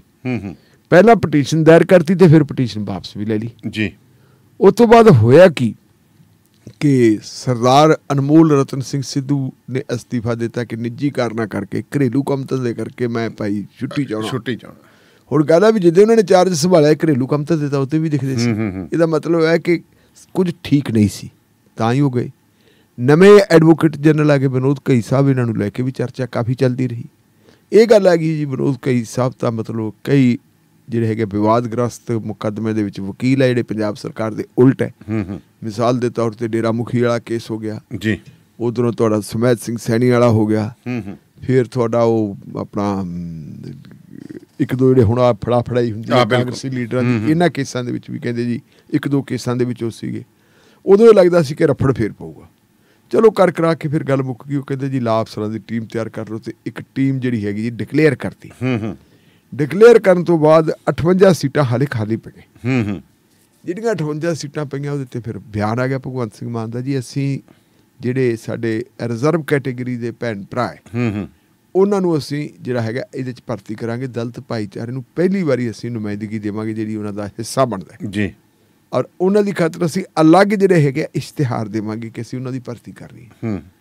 58 ਲਾਅ ਅਫਸਰਾਂ ਦਾ ਇਸ਼ਤਿਹਾਰ ਉਹਨਾਂ ਨੇ ਦਿੱਤਾ। ਅੱਛਾ, ਜਦੋਂ ਇਸ਼ਤਿਹਾਰ ਦਿੱਤਾ ਚਲੋ ਲੋਕਾਂ ਨੇ ਅਪਲਾਈ ਕਰਨਾ ਉਹਦਾ ਸ਼ੁਰੂ ਕਰਤਾ। ਮੇਰਾ ਮੱਥਾ ਉਹਦੀ ਠਣਕਿਆ ਸੀਗਾ ਕਿ ਪਹਿਲਾਂ ਇਹਨਾਂ ਨੇ ਪਟੀਸ਼ਨ ਪਾਈ ਸੀ ਤੇ ਹੁਣ ਪਟੀਸ਼ਨ ਕੋਈ ਹੋਰ ਪਾਊਗਾ, ਕਿਉਂਕਿ ਜੋ ਗੱਲਾਂ ਅਨਮੋਲ ਰਤਨ ਸਿੰਘ ਸਿੱਧੂ ਨੇ ਕਹੀਆਂ ਸੀ ਤੇ ਨਵੀਂ ਪਟੀਸ਼ਨ ਦੇ ਵਿੱਚ ਵੀ ਗੱਲਾਂ ਉਹੀ ਆ ਗਈਆਂ। ਨਵੀਂ ਪਟੀਸ਼ਨ ਮੈਨੂੰ ਨਹੀਂ ਪਤਾ ਵੀ ਅਨਮੋਲ ਰਤਨ ਸਿੰਘ ਸਿੱਧੂ ਦੇ ਨਾਲ ਕਿਸੇ ਨੇ ਰਾਏ ਮਸ਼ਵਰਾ ਕੀਤਾ ਹੋਣਾ, ਪਰ ਉਹਦਾ ਇੱਕ ਪਬਲਿਕ ਰਿਕਾਰਡ ਹੈ। ਜਿਹੜੀ ਪਟੀਸ਼ਨ ਪਹਿਲਾਂ ਦਾਇਰ ਕੀਤੀ ਸੀ, ਬੰਦਾ ਕੱਢ ਸਕਦਾ, ਨੈਟ ਤੋਂ ਕੱਢ ਲੈਂਦਾ ਵੀ ਉਹ ਪਟੀਸ਼ਨ ਦੇ ਵਿੱਚ ਕੀ ਲਿਖਿਆ ਸੀ। ਉਹਦੇ ਵਿੱਚ ਵੀ ਉਹੀ ਗੱਲ ਆ ਗਈ। ਉਹ ਕਹਿੰਦੇ ਜੀ ਪਹਿਲੀ ਗੱਲ ਤਾਂ ਵੀ ਇਹ ਸਰਵਿਸ ਹੈ ਜਿਹੜੀ ਰੈਗੂਲਰ ਸਰਵਿਸ ਨਹੀਂ ਹੈਗੀ, ਇਹ ਤਾਂ ਸਰਕਾਰ ਦੀ ਅਡਹਾਕ ਪ੍ਰਬੰਧ ਹੈ, ਸਰਕਾਰ ਦੀ ਮਰਜ਼ੀ ਤੇ ਹੈ। ਅਡਹਾਕ ਪ੍ਰਬੰਧ ਹੈ, ਸਰਕਾਰ ਨੇ ਸੇਵਾਵਾਂ ਲੈਣੀਆਂ, ਉਹਨਾਂ ਨੇ ਦੇਖਣਾ ਕਿਹੜਾ ਬੰਦਾ ਦੇ ਸਕਦਾ, ਸੇਵਾ ਚੰਗੀ ਉਹਨਾਂ ਨੂੰ ਕੌਣ ਦੇ ਸਕਦਾ ਹੈ। ਮਿਸਾਲ ਦੇ ਤੌਰ ਦੇ ਉੱਤੇ ਆਪਾਂ ਵਕੀਲ ਕਰਨੇ, ਜਿਹੜਾ ਬੰਦਾ ਫਸਿਆ ਹੋਇਆ ਹੈ, ਚਾਹੇ ਉਹ ਪਟੀਸ਼ਨਰ ਹੈ ਤੇ ਚਾਹੇ ਉਹ ਰਿਸਪੋਂਡੈਂਟ ਹੈ, ਉਹਨੇ ਦੇਖਣਾ ਵੀ ਉਹਨੇ ਕਿਹੜਾ ਵਕੀਲ ਕਰਨਾ। ਜਿਹੜਾ ਚੰਗਾ ਜਿਹੇ ਜੀ ਬੰਦੇ ਦੀ ਜੇਬ ਦੇ ਵਿੱਚ ਪੈਸੇ ਹੈਗੇ ਉਹ ਆਪਦੀ ਫੀਸ ਦੇ ਸਕਦਾ ਹੈ। ਜੇ ਬੰਦੇ ਕੋਲ ਪੈਸੇ ਜ਼ਿਆਦਾ ਤਾਂ ਬਹੁਤ ਤਕੜਾ ਵਕੀਲ ਕਰ ਸਕਦਾ, ਬਿਲਕੁਲ। ਪੈਸੇ ਘੱਟ ਹੈ ਤਾਂ ਥੋੜੇ ਨਾਲ ਸਾਰ ਲੂ, ਨਹੀਂ ਤਾਂ ਫਿਰ ਜੇ ਹੋਰ ਕੁਛ ਨਹੀਂ ਤਾਂ ਅਗਲਾ ਲੀਗਲ ਏਡ ਵਾਲਿਆਂ ਕੋਲ ਕਹਿੰਦਾ ਜੀ ਮੇਰੇ ਕੋਲ ਤਾਂ ਕੁਛ ਵੀ ਨਹੀਂ, ਮੈਨੂੰ ਲੀਗਲ ਏਡ ਦੇ ਦਿਓ, ਵਕੀਲ ਮੁਹੱਈਆ ਕਰਵਾ ਦਿਓ। ਲਾਅ ਅਫਸਰ ਸਾਰੇ ਹੀ ਹੈ, ਸਭ ਨੇ ਲਾਅ ਕੀਤਾ ਹੁੰਦਾ। ਜਿਵੇਂ ਡਾਕਟਰਾਂ ਨੇ, ਹੁਣ ਡਾਕਟਰ ਆਪਾਂ ਅੱਗੇ ਆਉਣੇ ਖਬਰ ਹੈਗੀ ਆਪਣੀ ਡਾਕਟਰਾਂ ਵਾਲੀ ਵੀ, ਡਾਕਟਰਾਂ ਤੋਂ ਵੀ ਜਦੋਂ ਆਪਾਂ ਸੇਵਾਵਾਂ ਲੈਂਦੇ ਹਾਂ, MBBS ਤਾਂ ਸਾਰਿਆਂ ਨੇ ਕੀਤੀ ਹੁੰਦੀ ਹੈ, ਸਪੈਸ਼ਲਾਈਜੇਸ਼ਨ ਵੀ ਸਾਰਿਆਂ ਦੀ ਆਉਂਦੀ ਹੁੰਦੀ ਹੈ। ਲੇਕਿਨ ਸਾਡੇ ਜਿਹੜੇ ਹੈਗੇ ਵੱਡੇ ਵੱਡੇ ਲੀਡਰ ਉਹ ਬਾਹਰ ਵਿਦੇਸ਼ਾਂ ਦੇ ਵਿੱਚੋਂ ਇਲਾਜ ਕਿਉਂ ਕਰਵਾਉਂਦੇ? ਇਸ ਕਰਕੇ ਉਹਨਾਂ ਨੂੰ ਕਿ ਬੰਦੇ ਦੀ ਕਾਬਲੀਅਤ ਹੈ। ਉਹ ਕਹਿੰਦੇ ਜੀ ਇਸ ਤਾਂ ਕਾਬਲੀਅਤ ਦੇ ਆਧਾਰ ਦੇ ਉੱਤੇ ਇਹ ਗੱਲ ਕਰਨੀ ਹੈ, ਤੇ ਇਹਦੇ 'ਚ ਤਾਂ ਰਿਜ਼ਰਵੇਸ਼ਨ ਲਾਗੂ ਨਹੀਂ ਹੁੰਦੀ, ਕਿਸੇ ਵੀ ਸਟੇਟ ਦੇ ਵਿੱਚ ਰਿਜ਼ਰਵੇਸ਼ਨ ਨਹੀਂ। ਉਹ ਉਹਨਾਂ ਨੇ ਜੀ ਹੁਣ ਉਹ ਪਟੀਸ਼ਨ ਦਾਇਰ ਕਰਤੀ, ਤੇ ਕੱਲ੍ਹ ਫਿਰ ਉਸ ਪਟੀਸ਼ਨ ਦੇ ਉੱਤੇ ਮੁੱਢਲੀ ਸੁਣਵਾਈ ਹੋਈ। ਅੱਛਾ ਜੀ। ਮੁੱਢਲੀ ਸੁਣਵਾਈ ਦੇ ਉੱਤੇ ਹਾਈ ਕੋਰਟ ਕਾਫੀ ਸਖਤ ਦਿਖੀ। ਉਹ ਸਿੱਧੀ ਪੈ ਗਈ ਪੰਜਾਬ ਸਰਕਾਰ ਨੂੰ, ਕਹਿੰਦੇ ਕਿਉਂ ਨਾ ਇਹਦੇ ਤੇ ਰੋਕ ਲਾਤੀ ਜਾਵੇ ਜੀ, ਤੁਹਾਡੇ ਇਸ਼ਤਿਹਾਰ ਦੀ ਰੋਕ ਕਿਉਂ ਨਾ ਲਾਤੀ ਜਾਵੇ, ਕੋਈ ਐਕਟ ਹੀ ਨਹੀਂ ਹੈ। ਅੱਛਾ ਜੀ, ਐਕਟ ਦੇ ਵਿੱਚ ਤਾਂ ਕੋਈ ਪ੍ਰਬੰਧ ਹੀ ਨਹੀਂ ਹੈਗਾ। ਜਿਹੜਾ ਇਹਨਾਂ ਦਾ ਐਕਟ ਹੈ ਉਸ ਉਹਦੇ 'ਚ ਹੈ ਹੀ ਨਹੀਂ, ਰਿਜ਼ਰਵੇਸ਼ਨ ਹੀ ਹੈ ਨਹੀਂ ਤੇ ਫਿਰ ਤੁਸੀਂ ਬਗੈਰ ਐਕਟ ਦੇ ਵਿੱਚ ਇਸ ਪ੍ਰਬੰਧ ਤੋਂ ਬਗੈਰ ਆ ਕੀ ਕਰੀ ਜਾਂਦੇ ਹੋ? ਇਹ ਕੰਮ ਫਿਰ ਉਲਟਾ ਪੈ ਗਿਆ ਜੀ। ਹੁਣ ਸਰਕਾਰ ਜਵਾਬ ਦੇਖੋ ਕੀ ਦਿੰਦੀ ਹੈ। ਸਰਕਾਰ ਤੋਂ ਪੁੱਛਿਆ ਉਹਨਾਂ ਨੇ, ਉਹ ਤੋਂ ਬਾਅਦ ਮੇਰਾ ਖਿਆਲ ਹੈ ਵੀ ਆ ਸ਼ਾਇਦ ਸੋਮਵਾਰ ਤੱਕ ਇਹਦੇ ਤੇ ਦੁਬਾਰਾ ਫਿਰ ਸੁਣਵਾਈ ਹੋਣੀ ਹੈ ਜੀ। ਉਹਦੇ ਵਿੱਚੋਂ ਕੀ ਨਿਕਲਦਾ ਹੈ ਆਪਾਂ ਦੇਖਾਂਗੇ। ਪਰ ਉਹ ਸਰਕਾਰ ਹੈ ਵੀ ਕਈ ਵਾਰੀ ਨਾ ਇੱਕ ਉਹ ਕਹਿੰਦੇ ਹੁੰਦੇ ਵੀ ਕਦਮ ਚੱਕਦੇ ਆ, ਔਖਾ ਸੌਖਾ ਜਿਹਾ ਚੱਕ ਲੈਂਦੇ, ਅਗਲਾ ਲੱਲਾ ਰੱਖ ਲੈਂਦੇ, ਫਿਰ ਫਸ ਜਾਂਦੇ ਉੱਥੇ। ਇਹ ਜਿਹੜੀ ਹੁਣ ਪਹਿਲਾ ਪਟੀਸ਼ਨਰ ਮੋਹਰ ਰਤਨ ਸਿੰਘ ਸਿੱਧੂ ਹੋਰਾਂ ਨੇ ਪਾਈ ਸੀ, ਜਾਂ ਜਿਹੜੇ ਉਹਨਾਂ ਨੇ ਉਦੋਂ ਸਮਝਾਇਆ ਸੀ ਮਾਮਲਾ, ਉੱਥੇ ਦਾ ਉੱਥੇ ਹੀ ਫੇਰ ਖੜਾ ਹੈ ਜੀ। ਸੋ ਢਿੱਲੋਂ ਸਾਹਿਬ, ਗੱਲ ਉਹੀ ਤੁਸੀਂ ਡਾਕਟਰਾਂ ਦੀ ਕੀਤੀ। ਡਾਕਟਰਾਂ ਦੇ ਵਿੱਚ ਵੀ ਬੰਦੇ ਬਾਹਰ ਜਾਂਦੇ ਆ, ਕਿਉਂ ਜਾਂਦੇ ਆ? ਕਿਉਂਕਿ ਕਈ ਵਾਰੀ ਤਾਂ ਇਹ ਹਾਲਾਤ ਹੋ ਜਾਂਦੇ ਆ ਕਿ ਦੇਖੋ, ਕਈ ਜੇ ਫੌਜ ਹੈ ਜਾਂ ਇਹੋ ਜਿਹੇ ਹੈ, ਇਹਨਾਂ ਦੇ ਵਿੱਚ ਐਜੂਕੇਸ਼ਨ ਬੜੀ ਮਸਟ ਹੁੰਦੀ ਹੈ। ਭਾਰਤ ਦੇ ਵਿੱਚ ਬੀਮਾ ਕੰਪਨੀਆਂ ਬੜੀਆਂ ਆਈਆਂ, ਤੁਹਾਨੂੰ ਪਤਾ ਵੀ ਆਯੁਸ਼ਮਾਨ ਸਾਰਾ ਸੀ, ਤੇ ਕਿਵੇਂ ਆਹੂ ਲਾ, ਤੇ ਮੈਨੂੰ ਲੱਗਦਾ ਜੇ ਇਹਦੀ ਸਹੀ ਇਨਕੁਆਰੀ ਹੋ ਜੇ ਤੇ ਮੈਨੂੰ ਲੱਗਦਾ ਕੋਈ ਡਾਕਟਰ ਨਹੀਂ ਬਚਣਾ। ਜਿਹੜੇ ਮਹਿਲ ਸਾਰੇ ਆ, ਬਠਿੰਡੇ ਹੀ ਦੇਖ ਲਓ, ਗਿਣੀਆਂ ਨਹੀਂ ਜਾਂਦੀਆਂ ਕਿੰਨੀਆਂ ਮੰਜ਼ਲਾਂ ਹੋ ਗਈਆਂ। ਕੀ ਵਾਕਿਆ ਇਹ ਸਿਹਤ ਸਹੂਲਤਾਂ ਜਿਹੜੀਆਂ ਇਹੋ ਬੀਮਾ ਕੰਪਨੀਆਂ ਤੋਂ ਮੁਹੱਈਆ ਕਰਵਾ ਸਕਦੇ ਹਾਂ ਅਸੀਂ ਇੰਡੀਆ 'ਚ? ਦੇਖੋ, ਪਹਿਲੀ ਗੱਲ ਹੈ ਜਿਹੜੀ ਬੀਮਾ ਕੰਪਨੀ ਹੈ, ਜਿਹੜੇ ਲੋਕ ਬੀਮਾ ਕੰਪਨੀ ਬਣਾਉਂਦੇ ਕਾਹਦੀ ਖਾਤਰ ਹੈ? ਉਹ ਕੋਈ NGO ਤਾਂ ਹੁੰਦੀ ਨਹੀਂ, ਨਾ, ਉਹਨਾਂ ਤੇ 4 ਪੈਸੇ ਕਮਾਉਣੇ, ਉਹਨਾਂ ਨੇ ਕਰਨੀ ਆਪਦੀ ਕਮਾਈ। ਉਹ ਕਮਾਈ ਕਰਨਗੇ ਜੀ, ਅਸੀਂ ਆਪਦੀ ਕਮਾਈ ਕਰਨੀ ਹੈ, ਤੇ ਜਿੱਥੋਂ ਤੱਕ ਤਾਂ ਉਹਨਾਂ ਨੂੰ ਕਮਾਈ ਹੁੰਦੀ ਹੈ ਉਹ ਤੁਹਾਡੇ ਨਾਲ ਰਹਿਣਗੇ। ਜਦੋਂ ਕਮਾਈ ਤੁਹਾਡੀ ਨਹੀਂ ਹੋਣੀ ਤੇ ਫਿਰ ਉਹ ਨਹੀਂ ਰਹਿੰਦੇ। ਇਹ ਤੋਂ ਪਹਿਲਾਂ ਵੀ ਤੁਸੀਂ ਦੇਖੋ ਵੀ ਕੁਝ ਬੀਮਾ ਯੋਜਨਾਵਾਂ ਚੱਲੀਆਂ ਸੀ। ਇੱਕ ਤਾਂ ਮੇਰੇ ਯਾਦ ਆ ਵੀ ਭਾਈ ਘਨੱਈਆ ਯੋਜਨਾ ਚੱਲੀ ਸੀ ਅਕਾਲੀ ਦਲ ਵੇਲੇ। ਕਾਰਡ ਬਣਦੇ ਸੀ ਸੁਸਾਇਟੀਆਂ ਦੇ ਰਾਹੀਂ, ਸੁਸਾਇਟੀਆਂ ਰਾਹੀਂ ਵੀ ਬਣ ਜਾਂਦੇ ਸੀ, ਹੋਰ ਵੀ ਆਪਾਂ ਸਿੱਧੇ ਵੀ ਬਣਾ ਲੈਂਦੇ ਸਾਂ। ਇੱਕੋ ਤੋਂ ਪਹਿਲਾਂ ਕੋਈ ਹੋਰ ਹੁੰਦੀ ਸੀਗੀ, ਸ਼ਾਇਦ ਉਹਦਾ ਨਾਂ ਸੀਗਾ ਤਰਬੈਣੀ, ਪਤਾ ਨਹੀਂ ਕੁਛ ਇਹੋ ਜਿਹਾ ਨਾਂ ਸੀ। ਅੱਛਾ, ਉਹ ਵੀ ਹੁੰਦੀ ਸੀ। ਪਹਿਲੀ ਜਿਹੜੀ ਸੀਗੀ ਉਹ ਵੀ ਵਿਚਾਲਿਓਂ ਛੱਡ ਕੇ ਭੱਜ ਗਈ ਸੀ, ਦੂਜੀ ਵੀ ਵਿਚਾਲਿਓਂ ਛੱਡ ਕੇ ਭੱਜ ਗਈ। ਫਿਰ ਆਯੁਸ਼ਮਾਨ ਆ ਗਈ ਕੇਂਦਰ ਸਰਕਾਰ ਦੀ। ਪੰਜਾਬ ਸਰਕਾਰ ਕੈਪਟਨ ਅਮਰਿੰਦਰ ਸਿੰਘ ਦੀ ਸਰਕਾਰ ਸੀ, ਉਹਨਾਂ ਨੇ ਵਿੱਚ ਆਯੁਸ਼ਮਾਨ ਦੇ ਵਿੱਚ ਮੁੱਖ ਮੰਤਰੀ ਨਾਲ ਜੋੜਤਾ ਕਿ ਮੁੱਖ ਮੰਤਰੀ ਜਿਹੜਾ ਹੈਗਾ ਜੀ ਸਿਹਤ ਸੇਵਾਵਾਂ ਵਗੈਰਾ, ਉਹ ਨਾਲ ਜੋੜ ਕੇ ਸਾਰਾ ਇਕੱਠਾ ਕਰਕੇ ਉਹਨਾਂ ਨੇ ਕਹਿਤਾ ਜੀ ਆ ਹੈ। ਉਹਦੇ ਵਿੱਚ ਪਹਿਲਾਂ ਤਾਂ ਇਹ ਸੀਗਾ ਕਿ ਇੱਕ ਖਾਸ ਜਿਹੜੀ ਹੈਗੀ ਹੈ ਇਨਕਮ ਦਾ ਬੇਸ ਰੱਖਿਆ ਸੀ ਕਿ ਇਦੋਂ ਥੱਲੇ ਵਾਲੇ ਆਉਣਗੇ ਜੀ। ਫਿਰ ਕੁਛ ਹੋਰ ਪਾਤੇ ਸੀ, ਜਿਵੇਂ ਕਿ ਹੁਣ ਆਪਣੇ ਵਾਲਾ ਮਹਿਕਮਾ ਵੀ ਪਾਤਾ ਸੀ, ਸਰਕਾਰਾਂ ਵਾਲਾ ਪਾਤਾ ਸੀ। ਬਾਅਦ ਦੇ ਵਿੱਚ ਇਹ ਆ ਗਿਆ ਜੀ ਵੀ ਸਾਰੇ ਸਮਾਜ ਨੂੰ ਪਾ ਲਓ, ਇਹਦੇ 'ਚ ਜਿੰਨੇ ਵੀ ਲੋਕ ਹੈਗੇ ਉਹਨਾਂ ਨੂੰ ਸਾਰਿਆਂ ਨੂੰ ਪਾ ਲਓ, ਤੇ ਆਪਾਂ ਇਹਨਾਂ ਤੋਂ ਇਹਨਾਂ ਨੂੰ ਜਿਹੜੀਆਂ ਸੇਵਾਵਾਂ ਮੁਹੱਈਆ ਕਰਵਾਈ। ਦਰਅਸਲ ਸਾਹਿਬ, ਜਦੋਂ ਇਹ ਪਤਾ ਲੱਗ ਜਾਏ ਬੰਦੇ ਨੂੰ ਕਿ ਪੈਸੇ ਤਾਂ ਆਪਾਂ ਆਪਦੇ ਕੋਲੋਂ ਨਹੀਂ ਦੇਣੇ, ਪੈਸੇ ਕਿਸੇ ਨੇ ਹੋਰ ਦੇਣਾ, ਤੇ ਫਿਰ ਬੰਦਾ ਚੰਗੇ ਹਸਪਤਾਲ ਨੂੰ ਭੱਜਦਾ। ਬਿਲਕੁਲ। ਵੈਸੇ ਜਿਹੜੇ ਸਾਡੇ ਹਸਪਤਾਲਾਂ ਦਾ ਸਿਸਟਮ ਹੈ, ਜੇ ਆਪਾਂ ਪੁਰਾਣਾ ਸਿਸਟਮ ਇਹਨਾਂ ਦੇ ਆਉਣ ਤੋਂ ਪਹਿਲਾਂ ਦੇਖੀਏ, ਸਾਡੇ ਕੋਲ ਹੈਲਥ ਸੈਂਟਰ ਹੈਗੇ ਪਿੰਡਾਂ ਦੇ ਵਿੱਚ, ਬਹੁਤ ਹੈਗੇ ਜੀ। ਸਾਡੇ ਕੋਲ ਡਿਸਪੈਂਸਰੀਆਂ ਹੈਗੀਆਂ ਪਿੰਡਾਂ 'ਚ, ਰੂਰਲ ਹੌਸਪੀਟਲ ਹੈਗੇ ਆ, ਪ੍ਰਾਇਮਰੀ ਹੈਲਥ ਸੈਂਟਰ ਹੈਗੇ ਆ, ਸਿਵਲ ਹੌਸਪੀਟਲ ਹੈਗੇ ਆ। ਇਹ ਸਾਰਾ ਸਿਸਟਮ ਹੈ, ਲੇਕਿਨ ਇਸ ਸਿਸਟਮ ਦੇ ਵਿੱਚ ਖਾਮੀਆਂ ਇੰਨੀਆਂ ਜ਼ਿਆਦਾ ਹੈ, ਉਹ ਸਿਸਟਮ ਨੂੰ ਮਜ਼ਬੂਤ ਨਹੀਂ ਕੀਤਾ ਜਾਂਦਾ। ਕਿਤੇ ਦਵਾਈਆਂ ਹੈ ਨਹੀਂ, ਕਿਤੇ ਪੈਰਾਮੈਡੀਕਲ ਸਟਾਫ ਹੈ ਨਹੀਂ, ਕਿਤੇ ਡਾਕਟਰ ਹੈ ਨਹੀਂ, ਕਿਤੇ ਸਪੈਸ਼ਲਾਈਜ਼ਡ ਕਹਿਣ ਤੋਂ ਭਾਵ ਵੀ ਜਾਂ ਐਂਬੂਲੈਂਸ ਦੇ ਟਾਇਰ ਹੀ ਹੈ ਨਹੀਂ, ਕਹਿਣ ਤੋਂ ਭਾਵ ਚਲੋ ਐਂਬੂਲੈਂਸ ਗੱਡੀ ਤਾਂ ਅਗਲਾ ਆਪਦੀ ਲੈ ਜੂ, ਉਹਨੂੰ ਇਲਾਜ ਵਾਸਤੇ ਪ੍ਰੋਪਰ ਡਾਕਟਰ ਤਾਂ ਚਾਹੀਦਾ, ਬਿਲਕੁਲ ਕਾਬਲੀਅਤ ਤਾਂ ਚਾਹੀਦੀ ਹੈ। ਉਹ ਜ਼ਿਆਦਾਤਰ ਉਧਰ ਨੂੰ ਜਾਂਦੇ। ਹੁਣ ਤੁਸੀਂ ਦੇਖੋ ਵੀ ਇਹਨਾਂ ਨੇ ਇੱਕ ਨਵੀਂ ਸਕੀਮ ਹੋਰ ਤੋਰਤੀ ਹੈ ਮਾਨ ਸਰਕਾਰ ਨੇ ਆ ਕੇ। ਇਹ ਕਹਿੰਦੇ ਜੀ ਅਸੀਂ ਦਿੱਲੀ ਦੀ ਤਰਜ਼ ਦੇ ਉੱਤੇ ਜਿਵੇਂ ਉੱਥੇ ਮੁਹੱਲਾ ਕਲੀਨਿਕ ਖੋਲਾਂਗੇ, ਇੱਥੇ ਇਹਨਾਂ ਨੇ ਕਰਤਾ ਜੀ ਆਮ ਆਦਮੀ ਕਲੀਨਿਕ, ਉਹ ਕਰਤਾ। ਪਰ ਮੇਰਾ ਜਿਹੜਾ ਪੁਆਇੰਟ ਹੈ, ਦੇਖੋ ਜਦੋਂ ਸਰਦਾਰ ਪ੍ਰਕਾਸ਼ ਸਿੰਘ ਬਾਦਲ ਦੀ ਧਰਮ ਪਤਨੀ ਬੀਬੀ ਸੁਰਿੰਦਰ ਕੌਰ ਬਿਮਾਰ ਹੋਈ ਹੈ, ਸੁਖਬੀਰ ਸਿੰਘ ਹੋਣਾ ਦੀ ਮਾਤਾ, ਉਹ ਬਾਹਰ ਗਏ ਸੀ ਤੇ ਉਹਨਾਂ ਨੇ ਇਲਾਜ ਅਮਰੀਕਾ ਤੋਂ ਕਰਵਾਇਆ ਸੀ। ਉਹਦੇ ਤੇ ਕਾਫੀ ਪੈਸਾ ਲੱਗਿਆ ਸੀ। ਸਰਦਾਰ ਆਪਣੇ ਹਰਚਰਨ ਸਿੰਘ ਬਰਾੜ, ਸਨੀ ਬਰਾੜ, ਉਹਨਾਂ ਨੂੰ ਕੈਂਸਰ ਹੋ ਗਿਆ ਸੀ, ਉਹਨਾਂ ਨੇ ਬਾਹਰੋਂ ਇਲਾਜ ਕਰਾਇਆ ਸੀ। ਕਾਨੂੰਨ ਇਹ ਹੈ ਦਾਨੇਵਾਲੀਆ ਸਾਹਿਬ, ਜਿਹੜੀਆਂ ਫੈਸਿਲਿਟੀਜ਼ ਮਿਲਦੀਆਂ ਵੀ ਕੋਈ ਮੁੱਖ ਮੰਤਰੀ ਹੋਵੇ ਜੀ, ਕੋਈ ਸਾਬਕਾ ਮੁੱਖ ਮੰਤਰੀ ਹੋਵੇ, ਉਹ ਜਾਂ ਉਹਦੇ ਤੇ ਨਿਰਭਰ ਜਿਹੜਾ ਪਰਿਵਾਰ ਦਾ ਮੈਂਬਰ ਹੈ, ਜੇ ਉਹ ਬਿਮਾਰ ਹੋ ਜੇ ਕਿਤੋਂ ਵੀ ਇਲਾਜ ਕਰਾ ਲੈਣ ਜੀ, ਉਹ ਜਿਹੜੀ ਉਹਨਾਂ ਬਿੱਲਾਂ ਦੀ ਪੇਮੈਂਟ ਕਰਨਗੇ, ਉਹ ਸਰਕਾਰ ਉਹਦੀ ਅਦਾਇਗੀ ਕਰੂਗੀ। ਇਹ ਪਹਿਲਾਂ ਉਦੋਂ ਕਾਨੂੰਨ ਦੇ ਵਿੱਚ ਕਨਸਟੀਟਿਊਸ਼ਨ ਦੇਤੀਆਂ ਤੇ ਮੁੜ ਕੇ ਕਿਸੇ ਨੇ ਸੁਧਾਰ ਵੀ ਨਹੀਂ ਕੀਤਾ। ਸੁਧਾਰ ਤਾਂ ਕਿਹਨੇ ਕਰਨਾ ਸੀ? ਉਹ ਤਾਂ ਕਹਿੰਦੇ ਵੀ ਇੱਕ ਪ੍ਰਿਵਿਲੇਜ ਕਲਾਸ ਹੈ। ਉਹ ਜਦੋਂ ਉਹ ਜਾਂਦੇ ਸੀ, ਚਾਹੇ ਬੀਬੀ ਸੁਰਿੰਦਰ ਕੌਰ ਗਈ, ਚਾਹੇ ਆਪਣਾ ਸਨੀ ਬਰਾੜ ਗਿਆ, ਤੇ ਅਖਬਾਰਾਂ ਦੇ ਵਿੱਚ ਵੀ ਮੋਟੀਆਂ-ਮੋਟੀਆਂ ਖਬਰਾਂ ਲੱਗਦੀਆਂ ਹੁੰਦੀਆਂ ਸੀ, ਤੇ ਹਮੇਸ਼ਾ ਆਪੋਜੀਸ਼ਨ ਵੱਲੋਂ ਜਿਹੜੀ ਹੈਗੀ ਹੈ, ਖਾਸ ਕਰਕੇ ਆਮ ਆਦਮੀ ਪਾਰਟੀ ਉਦੋਂ ਅਜੇ ਬਣੀ ਤਾਂ ਭਾਵੇਂ ਲੇਟ ਸੀਗੀ ਜੀ, ਪਰ ਉਹ ਆਮ ਆਦਮੀ ਪਾਰਟੀ ਵੱਲੋਂ ਭਗਵੰਤ ਸਿੰਘ ਮਾਨ ਹੋਰੀ ਵੀ ਇੱਥੇ ਕਿੰਤੂ ਪਰੰਤੂ ਬਹੁਤ ਕਰਦੇ ਸੀ, ਬਹੁਤ ਕਰਦੇ ਵੀ ਇਹ ਭਾਈ ਇੱਥੇ ਇਲਾਜ ਕਿਉਂ ਨਹੀਂ ਕਰਾਉਂਦੇ, ਇੱਥੇ ਕਹਿੰਦੇ ਸਿਹਤ ਸਹੂਲਤਾਂ ਮਾੜੀਆਂ ਤੇ ਅਸੀਂ ਘਰ ਘਰ ਇਹੋ ਜਿਹੀਆਂ ਸਹੂਲਤਾਂ ਪ੍ਰੋਵਾਈਡ ਕਰ ਦਿਆਂਗੇ ਕਿ ਤੁਹਾਡੇ ਇਲਾਜ ਸਾਰਿਆਂ ਦੇ ਇੱਥੋਂ ਹੀ ਹੋਣਗੇ। ਫਿਰ ਭਗਵੰਤ ਸਿੰਘ ਮਾਨ ਦੇ ਕਿਤੇ ਥੋੜੀ ਜਿਹੀ ਪੇਟ 'ਚ ਗੜਬੜ ਹੋ ਗਈ। ਅੱਛਾ ਜੀ। ਤੇ ਸਾਰਾ ਕੁਝ ਤਾਂ ਸੀ ਇੱਥੇ PGI ਵਗੈਰਾ ਵੀ ਜਦੋਂ ਸੀ। ਦਿੱਲੀ ਵੀ ਏਮਸ ਸੀਗਾ। ਹਾਂ ਉਹ ਚੱਕ ਕੇ ਜੀ ਉਹ ਜਾ ਕੇ ਪ੍ਰਾਈਵੇਟ ਹਸਪਤਾਲ 'ਚ ਦਾਖਲ ਹੋ ਗਏ। ਹਾਲਾਂਕਿ ਆਪਾਂ ਨੂੰ ਇਹ ਪਤਾ ਹੈ ਕਿ ਅੱਖ ਦਾ ਆਪਰੇਸ਼ਨ ਵੀ ਕੈਪਟਨ ਅਮਰਿੰਦਰ ਸਿੰਘ ਨੇ PGI ਚੋਂ ਕਰਵਾਇਆ। ਅਮਰਿੰਦਰ ਸਿੰਘ ਤਾਂ ਹੁਣ ਵੀ ਜਾ ਕੇ ਜਿਹੜੀ ਹੈਗੀ ਆ ਰੀੜ੍ਹ ਦੀ ਹੱਡੀ ਦਾ ਆਪਰੇਸ਼ਨ ਕਰਵਾ ਕੇ ਆਇਆ ਇੰਗਲੈਂਡ ਤੋਂ, ਉਹਦੇ ਤੇ ਵੀ ਕਿੰਤੂ ਪਰੰਤੂ ਹੈ। ਲੇਕਿਨ ਉਹਨੇ ਕੋਈ ਥੋੜੇ ਬਹੁਤੇ ਇਲਾਜ ਤਾਂ ਇੱਥੋਂ ਕਰਵਾਏ ਤੇ ਭਗਵੰਤ ਸਿੰਘ ਮਾਨ ਪਹਿਲਾਂ ਹੀ ਚਲੇ ਗਏ। ਸੋ ਜੇ ਹੁਣ ਉਹ ਜਾਂਦੇ ਹੈ ਵੀ ਆਪਾਂ ਚੰਗੇ ਥਾਂ ਜਾਣਾ ਜੀ, ਚੰਗੇ ਡਾਕਟਰ ਤੋਂ ਸੇਵਾਵਾਂ ਲੈਣੀਆਂ, ਤੇ ਜੇ ਤੁਹਾਨੂੰ ਫੈਸਿਲਿਟੀ ਮਿਲਦੀ ਫਿਰ ਤੁਸੀਂ ਕਿਉਂ ਨਹੀਂ ਜਾਓਗੇ? ਬਿਲਕੁਲ। 5 ਲੱਖ ਰੁਪਏ ਦਾ ਜਿਹੜਾ ਹੈ ਆਯੁਸ਼ਮਾਨ ਭਵ ਦੇ ਰਾਹੀਂ ਤੁਹਾਡਾ ਉਹ ਜਿਹੜਾ ਹੋਇਆ, ਤੁਹਾਨੂੰ ਆਯੁਸ਼ਮਾਨ ਦੇ ਜਰੀਏ ਤੁਹਾਨੂੰ ਹੈਗੀ ਪ੍ਰਿਵਿਲੇਜ, ਤੁਸੀਂ ਫਿਰ ਸਰਕਾਰੀ ਹਸਪਤਾਲ ਕਿਉਂ ਜਾਓਗੇ? ਜੀ ਬਿਲਕੁਲ। ਤੁਸੀਂ ਪ੍ਰਾਈਵੇਟ ਕੋਲੇ ਜਾਓਗੇ। ਜਦੋਂ ਪ੍ਰਾਈਵੇਟ ਕੋਲੇ ਜਾਓਗੇ ਪ੍ਰਾਈਵੇਟ ਤੋਂ ਇਲਾਜ ਕਰਾਓਗੇ। ਜਿੰਨੇ ਪ੍ਰਾਈਵੇਟ ਕੋਲੇ ਵੱਧ ਜਾਣਗੇ ਜੀ ਉਹਨਾਂ ਜਿਹੜਾ ਹੈਗਾ ਬੀਮਾ ਕੰਪਨੀਆਂ ਤੇ ਬੋਝ ਪੈਣਾ ਹੀ ਪੈਣਾ। ਫਿਰ ਕਮਰਾ ਮਹਿੰਗਾ। ਅਗਲੇ ਪਾਸੇ ਫਿਰ ਕਮਰੇ ਤੋਂ ਇਲਾਵਾ ਜੀ ਆਪਾਂ ਬੈੱਡ ਵੀ ਲਈ, ਅਗਲੇ ਪਾਸੇ ਫਿਰ ਜਿਹੜੀ ਹੈਗੀ ਸਾਡੇ ਪ੍ਰਾਈਵੇਟ ਡਾਕਟਰਾਂ ਨੇ ਇੱਕ ਨਵਾਂ ਰਾਹ ਕੱਢ ਲਿਆ ਕਿ ਬੰਦਾ ਇਹਨੂੰ ਭਾਵੇਂ ਕੁਛ ਗਿਆ ਕਿ ਇਹਨੂੰ ਦਾਖਲ ਕਰ ਲੈਂਦੇ। ਹਾਂ ਉਹ 24 ਘੰਟੇ ਤੋਂ ਪਹਿਲਾਂ ਮਿਲਦੀ ਨਹੀਂ ਨਾ। ਹਾਂ ਉਹ ਮਿਲਦੀ ਨਹੀਂ, ਦਾਖਲ ਕਰ ਲਿਆ, ਉਹ ਦਿਖਾਤਾ। ਜਿਹੜੇ ਬੰਦੇ ਬਿਮਾਰ ਨਹੀਂ ਉਹਨਾਂ ਦੇ ਨਾਂ ਦੇ ਉੱਤੇ ਬੀਮਾ ਕਲੇਮ ਕਰਨ ਲੱਗ ਪਏ। ਬੜੇ ਗੋਡੇ ਬਦਲਤੇ ਜੀ, ਐਵੇਂ ਹੀ ਤੁਰੇ ਜਾਂਦੇ ਨੇ। ਚਲੋ ਜੋ ਵੀ ਕੀਤਾ ਉਹਦੇ ਚ ਵੀ ਉਹ ਚੱਲ ਪਿਆ ਤੇ ਜਿਹੜੀਆਂ ਦਾੜੀ ਨਾਲ ਉਹ ਮੁੱਛਾਂ ਵਧ ਗਈਆਂ। ਉਹ ਉਹਨਾਂ ਨੇ ਕੰਪਨੀਆਂ ਵਾਲਿਆਂ ਨੇ ਸਮਝੌਤੇ ਤਾਂ ਕੀਤੇ ਵੀ ਕੰਪਨੀ ਵਾਲਿਆਂ ਨੇ ਵੀ ਲਿਆਓ ਜੀ ਸਾਨੂੰ ਦਿਓ ਤੇ ਅਸੀਂ ਇਹ ਤੋਂ ਮੁਨਾਫਾ ਕਮਾਵਾਂਗੇ। ਤੇ ਜਦੋਂ ਉਹਨਾਂ ਨੂੰ ਪੇਮੈਂਟ ਕਰਨੀ ਪੈਗੀ ਉਹ ਉੱਥੋਂ ਦੀ ਹੋ ਗਈ ਤੇ ਉਹ ਵਿਚਾਲੇ ਛੱਡ ਕੇ ਗਏ ਭੱਜ। ਸੋ ਇਹ ਗੱਲ ਜਿਹੜੀ ਹੈਗੀ ਹੈ, ਇਹ ਗੱਲ ਬਿਲਕੁਲ ਵੀ ਪ੍ਰਾਈਵੇਟ ਕੰਪਨੀ ਆਪਣੀਆਂ ਜਿਹੜੀਆਂ ਬੀਮਾ ਕੰਪਨੀਆਂ ਰਾਹੀਂ ਲੋਕਾਂ ਨੂੰ ਅਸੀਂ ਹੈਲਥ ਫੈਸਿਲਿਟੀਜ਼ ਪ੍ਰੋਵਾਈਡ ਕਰ ਦਾਂਗੇ, ਇਹ ਮੇਰੇ ਖਿਆਲ ਮੁਤਾਬਕ ਭਾਰਤ ਵਰਗੇ ਦੇਸ਼ ਦੇ ਵਿੱਚ ਇਹ ਸੰਭਵ ਨਹੀਂ। ਜਿਆਦਾ ਫਿਰ ਸਖਤੀ ਕਰੀਏ। ਪੰਜਾਬ ਦੇ ਵਿੱਚ ਵੀ ਸੰਭਵ ਨਹੀਂ, ਜਿੰਨੀ ਮਰਜ਼ੀ ਸਖਤੀ ਕਰ ਲੈਣ, ਚੋਰ ਕਰਨ ਜਿਹੜਾ। ਇਹ ਤਾਂ ਆਪਣੇ ਵੈਸੇ ਅਮਰੀਕਾ ਵੀ ਨਹੀਂ ਹਟੇ, ਆਪਣੇ ਡਾਕਟਰ ਤਾਂ ਭਾਰਤੀ ਉੱਥੇ ਵੀ ਕਰ ਗਏ ਸੀ। ਮੈਂ ਕਹਿੰਦਾ ਜੀ ਜਿਹੜਾ ਸਿਸਟਮ ਹੀ ਤੁਹਾਡਾ ਲੁੱਟਮਾਰ ਵਾਲਾ ਹੈ, ਲੁੱਟਮਾਰ ਵਾਲੇ ਸਿਸਟਮ ਦੇ ਵਿੱਚ ਤੁਸੀਂ ਰਾਮ ਰਾਜ ਕਿਵੇਂ ਭਾਲ ਲਓਗੇ, ਕਿਵੇਂ ਕਰੋਗੇ? ਜਿਹੜੇ ਸਿਸਟਮ ਦੇ ਵਿੱਚ ਜੇ ਮੰਤਰੀ ਸ਼ੰਤਰੀ ਸਾਰੇ ਲੱਗੇ ਪਏ। ਆਮ ਆਦਮੀ ਪਾਰਟੀ ਵਾਲੇ ਜਿਹੜੇ ਹੈਗੇ ਆ ਕਹਿੰਦੇ ਥੋੜੇ ਜਿਹੇ ਜੀ ਇਮਾਨਦਾਰ ਹੈ, ਪਰ ਰੌਲਾ ਉੱਥੇ ਵੀ ਪਈ ਜਾਂਦਾ।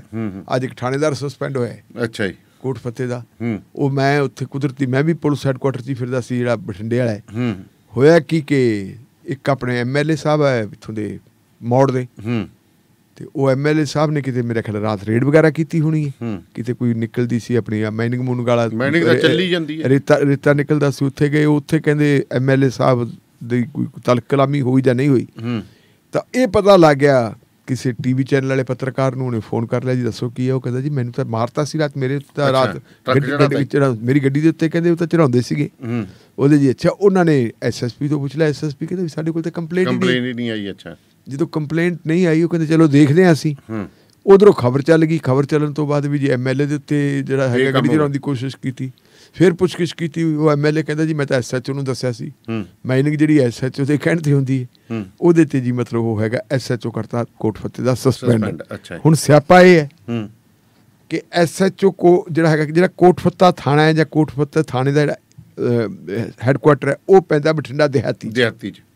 ਦੂਜੇ ਪਾਸੇ MLA ਹੈਗਾ ਮੌੜ ਦਾ। ਜਿਹੜੀ ਮਾਈਨਿੰਗ ਹੁੰਦੀ ਹੈ ਉਹ ਹੁੰਦੀ ਹੈ ਮਾਈਸਰਖਾਨੇ ਮੌੜ ਕੰਸਟੀਚਿਊਂਸੀ 'ਚ ਪੈਂਦਾ ਹੈ। ਜਿਹੜਾ ਮੌੜ SHO ਲੱਗਿਆ ਉਹ ਕਹਿੰਦੇ ਥੋੜਾ ਜਿਹਾ ਅਸੂਲੀ ਆਦਮੀ ਹੈ। ਅੱਛਾ, ਉਹ ਕਿਸੇ ਦੀ ਪ੍ਰਵਾਹ ਪ੍ਰਭੂ ਨਹੀਂ ਕਰਦਾ।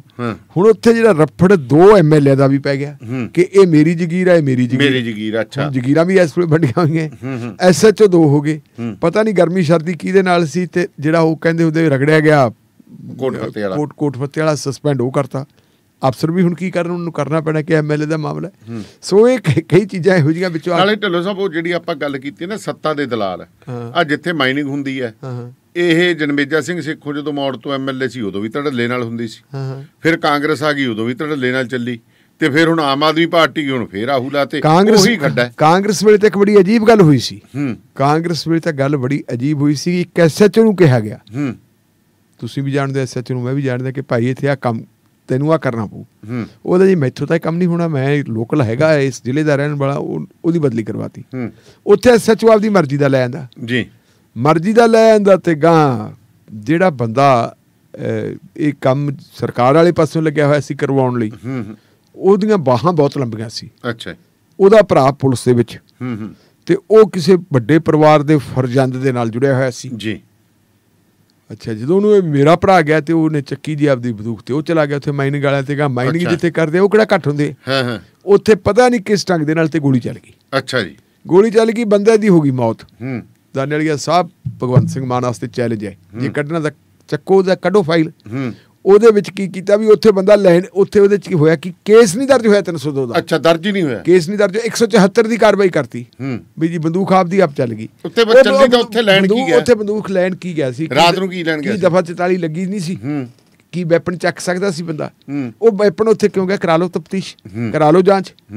ਆ ਤਾਂ ਜਰਾ ਮਤਲਬ ਜਿਹੜਾ ਥਾਣੇਦਾਰ ਸਸਪੈਂਡ, ਹੁਣ ਗੜਬੜ ਤਾਂ ਉਹੀ ਸੱਤਾ ਦੇ ਦਲਾਲਾਂ ਵਾਲੀ ਆ ਗਈ। ਹੁਣ ਜੇ ਗੱਲ ਕਰਨੀ ਤੁਸੀਂ ਉਹਦੀ ਕਰਾਓ ਪੜਤਾਲ, ਜਾਂਚ ਕਰਾਓ, ਤੁਹਾਨੂੰ ਲੱਗ ਜੂ ਪਤਾ ਸਾਰਾ ਕੁਝ। ਗੱਲ ਰੌਲਾ ਤਾਂ ਇਹ ਹੈ ਨਾ ਢਿੱਲੋਂ ਸਾਹਿਬ, ਕਰੇ ਕਰਾਉਣ ਉਹ ਤੁਹਾਨੂੰ ਡੈਟੋਨੇਟਰਾਂ ਵਾਲੀ ਤਾਂ ਹਜੇ ਤੱਕ ਨਹੀਂ ਗੱਲ ਲੱਭੀ ਕਿਸੇ। ਹਾਂ, ਹੁਣ ਇਹੀ ਚੀਜ਼ ਆ ਗਈ। ਹੁਣ ਜਿਹੜੀ ਇਹ ਕਹਿੰਦੇ ਚਲੋ ਅਸੀਂ ਕਰਾ ਲਈ, ਆਪਾਂ ਡਾਕਟਰਾਂ ਵਾਲੇ ਪਾਸੇ ਪੈ ਗਏ, ਇਹਨਾਂ ਵਾਲੇ ਪਾਸੇ ਮਾਈਨਿੰਗ ਵਾਲੇ ਪਾਸੇ ਕਿ ਸੱਤਾ ਦੇ ਦਲਾਲ ਆ ਜਾਂਦੇ, ਬੜਾ ਕੁਛ ਹੁੰਦਾ। ਵੱਡੀ ਗੱਲ ਇਹ ਹੈ ਕਿ ਇਹਨਾਂ ਕੰਪਨੀਆਂ ਦੇ ਨਾਲੋਂ ਜਿਹੜੀ ਲੋੜ ਡਾਕਟਰ ਵਿਤਲ ਗੁਪਤਾ ਨੇ ਵੀ ਆਪਾਂ ਨੂੰ ਕਹੀ ਸੀ ਉਹਨੇ ਕਿਹਾ ਸੀਗਾ ਕਿ ਤੁਹਾਨੂੰ ਲੋੜ ਪੈਣੀ ਹੈ ਤੁਹਾਡਾ ਆਪਣਾ ਸਿਸਟਮ ਮਜ਼ਬੂਤ ਕਰਨਾ, ਹੈਲਥ ਸਿਸਟਮ ਕਰੋ। ਜਿਹੜੀਆਂ ਡਿਸਪੈਂਸਰੀਆਂ ਬਲਾਕਾਂ ਵਾਲੇ ਜਿਹੜੇ ਪਹਿਲਾਂ ਹੈਗਾ ਉਹਨਾਂ ਨੂੰ ਖੰਡਰ ਨਾ ਬਣਾਓ, ਮਜ਼ਬੂਤ ਕਰੋ, ਉਹਨਾਂ ਨੂੰ ਖੰਡਰ ਨਾ ਬਣਾਓ। ਤੇ ਢਿੱਲੋਂ ਸਾਹਿਬ ਗੱਲ ਭਾਰਤ ਦੇ ਵੀ ਰੰਗ ਨਿਰਾਲੇ ਹੀ ਹੈ। ਕੋਈ ਬੰਦਾ ਕਹਿੰਦਾ ਥਾਰਾ ਫੂਫਾ ਵੀ ਜਿੰਦਾ ਹੈ, ਕੀ ਹੈ ਜੀ ਕਹਾਣੀ ਇਹ ਅਸਲ ਦੇ ਵਿੱਚ ਭਾਰਤ ਦੇ ਵਿੱਚ ਬੰਦਿਆਂ ਨੂੰ ਜਿਉਂਦਿਆਂ ਨੂੰ ਮਾਰ ਦਿੰਦੇ। ਅੱਛਾ, ਫਿਰ ਤੁਹਾਨੂੰ ਸਿੱਧ ਕਰਨਾ ਪੈਂਦਾ ਮੈਂ ਜਿਉਂਦਾ, ਉਹਨੂੰ ਸਿੱਧ ਕਰਨਾ ਪੈਂਦਾ ਮੈਂ ਜਿਉਂਦਾ। ਆਪਾਂ ਪਹਿਲਾਂ ਸੁਣਿਆ ਸੀ ਯੂਪੀ ਬਿਹਾਰ ਵਗੈਰਾ ਉਧਰਲੀਆਂ ਸਟੇਟਾਂ 'ਚ ਉੱਥੇ ਜ਼ਮੀਨਾਂ ਜਾਇਦਾਦਾਂ ਹੜੱਪਣ ਵਾਸਤੇ ਕਈ ਵਾਰੀ ਕੀ ਕਿਤੇ ਵੀ ਬੰਦਾ ਕਿਤੇ ਬਾਹਰ ਚਲਾ ਗਿਆ, ਕੋਈ ਆਪਦੇ ਕੰਮ ਧੰਦੇ ਚਲਾ ਗਿਆ, ਬਾਅਦ ਦੇ ਵਿੱਚ ਉਹਨੂੰ ਕਹਿੰਦੇ ਜੀ ਉਹ ਮਰ ਗਿਆ, ਉਹਦਾ ਸਰਟੀਫਿਕੇਟ ਵੀ ਬਣਵਾ ਲੈਂਦੇ ਤੇ ਉਹਦੀ ਜ਼ਮੀਨ ਦਾ ਇੰਤਕਾਲ ਵੀ ਨਾਲ ਦੇ ਕਰਵਾ ਲੈਂਦੇ, ਜਾਂ ਕਿਸੇ ਹੋਰ ਆਪਦੇ ਬੰਦੇ ਦੇ ਨਾਂ ਇੰਤਕਾਲ ਕਰਵਾ ਕੇ ਉਹਦੇ ਤੇ ਰਜਿਸਟਰੀਆਂ ਵਗੈਰਾ ਕਰਵਾ ਕੇ ਚੱਲ ਪੈਂਦੀ। ਉੱਥੇ ਜੀ ਫਿਰ ਜਦੋਂ ਇਹ ਵੱਡੇ ਪੱਧਰ ਤੇ ਕੰਮ ਹੋ ਗਿਆ ਵੀ ਆਹ ਪਿੰਡ ਵਾਲਾ ਵੀ ਮਰ ਗਿਆ ਜੀ, ਆਹ ਵਾਲੇ ਮਰ ਗਏ, ਤੇ ਬੰਦੇ ਜਿਉਂਦੇ ਫਿਰਦੇ। ਜਦੋਂ ਉਹਨੇ ਆ ਕੇ ਦੇਖਿਆ ਵੀ ਸਾਰੀਆਂ ਜਾਇਦਾਦਾਂ ਦੇ ਤੇ ਹੋਰ ਬੰਦੇ ਕਾਬਜ਼ ਹੋ ਗਏ, ਤੇ ਉਹਨਾਂ ਨੇ ਆ ਕੇ ਕਿੰਤੂ ਪਰੰਤੂ ਕਰਨਾ ਸ਼ੁਰੂ ਕਰਤਾ।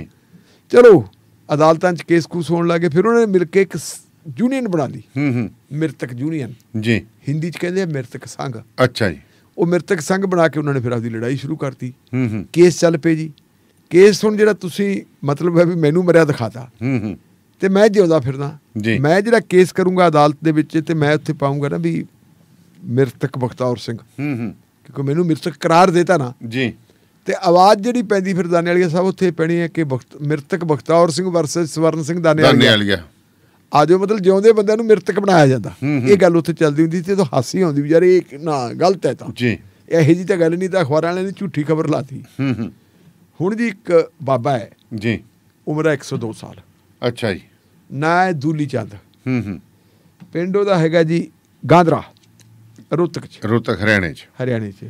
ਉਹ ਬੰਦੇ ਦੀ ਲੱਗੀ ਸੀ ਪੈਨਸ਼ਨ, ਤੇ ਉਹਦੀ ਪੈਨਸ਼ਨ ਕੱਟਤੀ ਜੀ, ਲਿਖਿਆ ਵੀ ਇਹ ਬੰਦਾ ਮਰ ਗਿਆ। ਉਹ ਸਵੇਰੇ ਵਿਚਾਰਾ ਵੇਖ ਲਿਆ ਹੋਣਾ ਨਾ ਵੀ ਇੰਨੇ ਸਾਲਾਂ ਦਾ ਹੋ ਗਿਆ ਤੇ ਕੱਟ ਦਿਓ। ਉਹ ਸਵੇਰੇ ਚੱਲਿਆ ਕਰਿਆ ਉਹਦਾ ਝੋਲਾ ਲੈ ਕੇ, ਕਦੇ ਇਸ ਦਫ਼ਤਰ ਕਦੇ ਇਸ ਦਫ਼ਤਰ, ਉਹਦੇ ਕੋਈ ਪੈਰ ਹੀ ਨਾ ਲੱਗਣ ਦੇ। ਅੱਛਾ ਜੀ। ਫਿਰ ਉਹ ਬੰਦਾ ਮੇਰਾ ਖਿਆਲ ਵੀ ਮਾੜਾ ਮੋਟਾ ਦਾ ਦਿਮਾਗ ਕੰਮ ਕਰਦਾ ਸੀ। ਉਹਨੇ ਆਪਦੇ ਸੱਜਣ ਮਿੱਤਰ ਬੁਲਾ ਲਏ, ਸਾਰੇ ਰਿਸ਼ਤੇਦਾਰ ਬੁਲਾ ਲਏ, ਜਿਨ੍ਹਾਂ ਨੂੰ ਜਾਣਦਾ ਸੀ, ਸਾਰਾ ਕਰ ਲਿਆ। ਇੱਕ ਉਹਨੇ ਫਿਰ ਜੀ ਆਪਣੀ ਰਥ ਲੈ ਜਾਂਦਾ। ਅੱਛਾ ਜੀ। ਰਥ ਲਿਆ ਕੇ ਤੇ ਰਥ ਨੂੰ ਸ਼ਿੰਗਾਰ ਲਿਆ। ਸ਼ਿੰਗਾਰ ਕੇ ਜੀ ਫਿਰ ਆਪਦੇ ਨਵੇਂ ਕੱਪੜੇ ਪਾ ਲਏ, ਗਲ 'ਚ ਹਾਰ ਪਾ ਲਿਆ, ਤੇ ਉਹਨੂੰ ਕੀ ਜਿਉਣ ਮਰਨ ਕੀ ਕਹਿੰਦੇ ਹੁੰਦੇ ਆ, ਇੱਕ ਗੁਲਾਬੀ ਦੀ ਪੱਗ ਨਹੀਂ ਹੁੰਦੀ ਜਿਹੜੀ, ਉਹ ਵੀ ਬੰਨ ਲਈ ਸਿਰ ਤੇ ਬਾਜੇ ਗਾਜੇ ਵੀ ਸੱਦ ਲਏ, ਤੇ ਚਲੋ ਵੀ ਚੱਲੀਏ, ਚਲੋ ਚੱਲੀਏ, ਤੁਰ ਪਓ ਜੀ। ਲੋਕ ਭੰਗੜੇ ਪਾਉਂਦੇ ਆਉਂਦੇ ਆ, ਗੀਤ ਗਾਉਂਦੇ ਆਉਂਦੇ ਆ, ਚਲੋ ਜੀ ਚਲੋ ਚਲੋ। ਉੱਤੇ ਉਹਨੇ ਆਪਦੇ ਮਤਲਬ ਜਿਹੜਾ ਹੈਗਾ ਕੱਪੜਿਆਂ ਦੇ ਉੱਤੇ ਪਾ ਕੇ ਤੇ ਨਾਲ ਇੱਕ ਮਾਟੋ ਚੱਕ ਲਿਆ, ਲਿਖਿਆ ਉੱਤੇ ਥਾਰਾ ਫੂਫਾ ਜਿੰਦਾ ਹੈ। 102 ਸਾਲ ਵੀ ਲਿਖਿਆ ਵਾ, ਦੂਲੀ ਚੰਦ। ਜਾ ਕੇ ਜੀ ਉਹਨੇ ਜਿੱਥੇ ਪ੍ਰਸ਼ਾਸਨਿਕ ਅਧਿਕਾਰੀ ਬਹਿੰਦੇ ਸੀ ਉੱਥੇ ਖੜ ਗਿਆ ਵੀ ਲਓ ਜੀ ਮੈਂ ਤਾਂ ਆ ਗਿਆ, ਬਰਾਤ ਲੈ ਕੇ ਆ ਗਿਆ। ਉਹ ਤਾਂ ਦੂਲੀ ਚੰਦ ਦੂਲਾ ਬਣ ਗਿਆ ਵੀ ਦੱਸੋ ਹੁਣ ਮੇਰੀ ਉਹ ਤਾਂ ਤੁਸੀਂ ਮੰਨੇ ਨਹੀਂ ਵੀ ਮੈਂ ਮਰ ਗਿਆ, ਹੁਣ ਤਾਂ ਮੈਂ ਬਰਾਤ ਲੈ ਕੇ ਆ ਗਿਆ, ਹੁਣ ਦੇਖੋ ਮੈਂ ਮਰ ਗਿਆ ਕਿ ਜਿਉਣਾ, ਮੈਂ ਤਾਂ ਅਜੇ ਜਿੰਦਾ। ਇਹ ਮਾਮਲਾ ਕੱਲ ਫਿਰ ਜਦੋਂ ਹੋ ਗਿਆ ਹਾਈਲਾਈਟ, ਉਹਦੇ ਨਾਲ ਦੀ ਨਾਲ ਆ ਕੇ ਵੀ ਦੂਲੀ ਚੰਦ ਜੀ ਬਾਪੂ ਤਾਊ ਜੋ ਵੀ ਕਹਿੰਦੇ ਹੁੰਦੇ ਤੁਸੀਂ ਜਾਣਦੇ, ਕੋਈ ਗੱਲ ਨਹੀਂ, ਥੋੜ੍ਹੀ ਅਸੀਂ ਪੈਨਸ਼ਨ ਲਾ ਦਿੰਦੇ, ਮੰਨ ਲਿਆ ਵੀ ਤੂੰ ਜਿਉਣਾ। ਮਤਲਬ ਬੰਦੇ ਨੂੰ ਇਹ ਸਾਬਤ ਕਰਨ ਵਾਸਤੇ ਕਿ ਮੈਂ ਜਿਉਣਾ, ਇਹ ਭਾਰਤ ਮਹਾਨ ਦੇ ਵਿੱਚ ਉਹਨੂੰ ਮਤਲਬ ਇੰਨਾ ਤਰੱਦਦ ਕਰਨਾ ਪੈਂਦਾ। ਬਿਲਕੁਲ ਪੈਨਸ਼ਨ ਪਤਾ ਨਹੀਂ ਉਹਨੂੰ ਕਿੰਨੀ ਕੁ ਮਿਲਣੀ ਹੈ, ਨਾ ਉਹ 100-150 ਹੀ ਮਿਲਦਾ ਜਿਹੜਾ ਮਿਲਣਾ ਸੀ। ਪਰ ਉਹਨੇ ਜਿਹੜਾ ਮੇਰਾ ਖਿਆਲ ਹੈ ਵੀ ਜਿਹੜਾ ਉਹਦਾ ਰੰਗ ਢੰਗ ਮੈਂ ਦੇਖਿਆ, ਚਲੋ ਤੁਹਾਡੇ ਮੇਰੇ ਵਰਗੇ ਜਿਹੜੇ ਨਾਲ ਗਏ ਆ ਚਾਹਾਂ ਪਾਣੀਆਂ ਵੀ ਆਪਦੀਆਂ ਪੀਲੇ ਹੋਣਗੇ, ਉਹਨਾਂ ਨੇ ਚਲੋ ਸ਼ੁਗਲੇ ਨੂੰ ਕਈ ਵਾਰੀ ਕਹਿ ਦਿੰਦੇ, ਸ਼ੁਗਲੇ ਵਾਸਤੇ ਵੀ ਕਈ ਕਹਿੰਦੇ, ਪਰ ਬਾਜੇ ਵਾਲਿਆਂ ਨੇ ਤਾਂ ਪੈਸੇ ਲਏ ਹੋਣਗੇ। ਜਿਹੜੀ ਉਹ ਬੱਗੀ ਲਿਆਂਦੀ ਹੈ ਜਾਂ ਉਹਨੇ ਪੈਸੇ ਲਿਆ, ਉਹਨੇ ਵੀ ਪੈਸੇ ਲਏ 10-20 ਹਜ਼ਾਰ ਦਾ ਜੁਗਾੜ ਤਾਂ ਕੀਤਾ ਹੀ ਉਹਨਾਂ ਨੇ। ਜਿਹੜਾ ਉਹਨੇ ਮਤਲਬ ਹੈ ਵੀ ਇਹ ਸਾਬਤ ਕਰਨ ਵਾਸਤੇ ਕਿ ਮੈਂ ਹਲੇ ਜਿਉਣਾ, ਉਹਨੂੰ 10-20 ਹਜ਼ਾਰ ਰੁਪਇਆ ਲਾਉਣਾ ਪਿਆ। ਪਤਾ ਨਹੀਂ ਇਹੋ ਜਿਹੇ ਦੂਲੀ ਚੰਦ ਵਿਚਾਰੇ ਕਿੰਨੇ ਖੋਣਗੇ ਸਾਡੇ ਭਾਰਤ ਮਹਾਨ ਦੇ ਵਿੱਚ। ਬਿਲਕੁਲ ਬਿਲਕੁਲ। ਸੋ ਸ਼ੁਕਰੀਆ ਢਿੱਲੋਂ ਸਾਹਿਬ, ਬਹੁਤ ਬਹੁਤ ਮਿਹਰਬਾਨੀ। ਸੋ ਪ੍ਰੋਗਰਾਮ ਸ਼ਮਾਦਾਨ ਇੱਥੇ ਹੀ ਸਮਾਪਤ ਕਰਨ ਦੀ ਤੁਹਾਡੇ ਤੋਂ ਆਗਿਆ ਲੈਂਦੇ ਹਾਂ ਜੀ। ਸੋ ਜੁੜੇ ਰਹੋ ਰੇਡੀਓ ਪੰਜਾਬ ਟੂਡੇ ਨਾਲ। ਇਹ ਪ੍ਰੋਗਰਾਮ ਤੁਹਾਨੂੰ ਕਿਸ ਤਰ੍ਹਾਂ ਲੱਗਾ, ਫੇਸਬੁੱਕ ਪੇਜ ਅਤੇ YouTube ਚੈਨਲ ਦੇ ਉੱਤੇ ਪਲੀਜ਼ ਜ਼ਰੂਰ ਕਮੈਂਟ ਕਰਨਾ।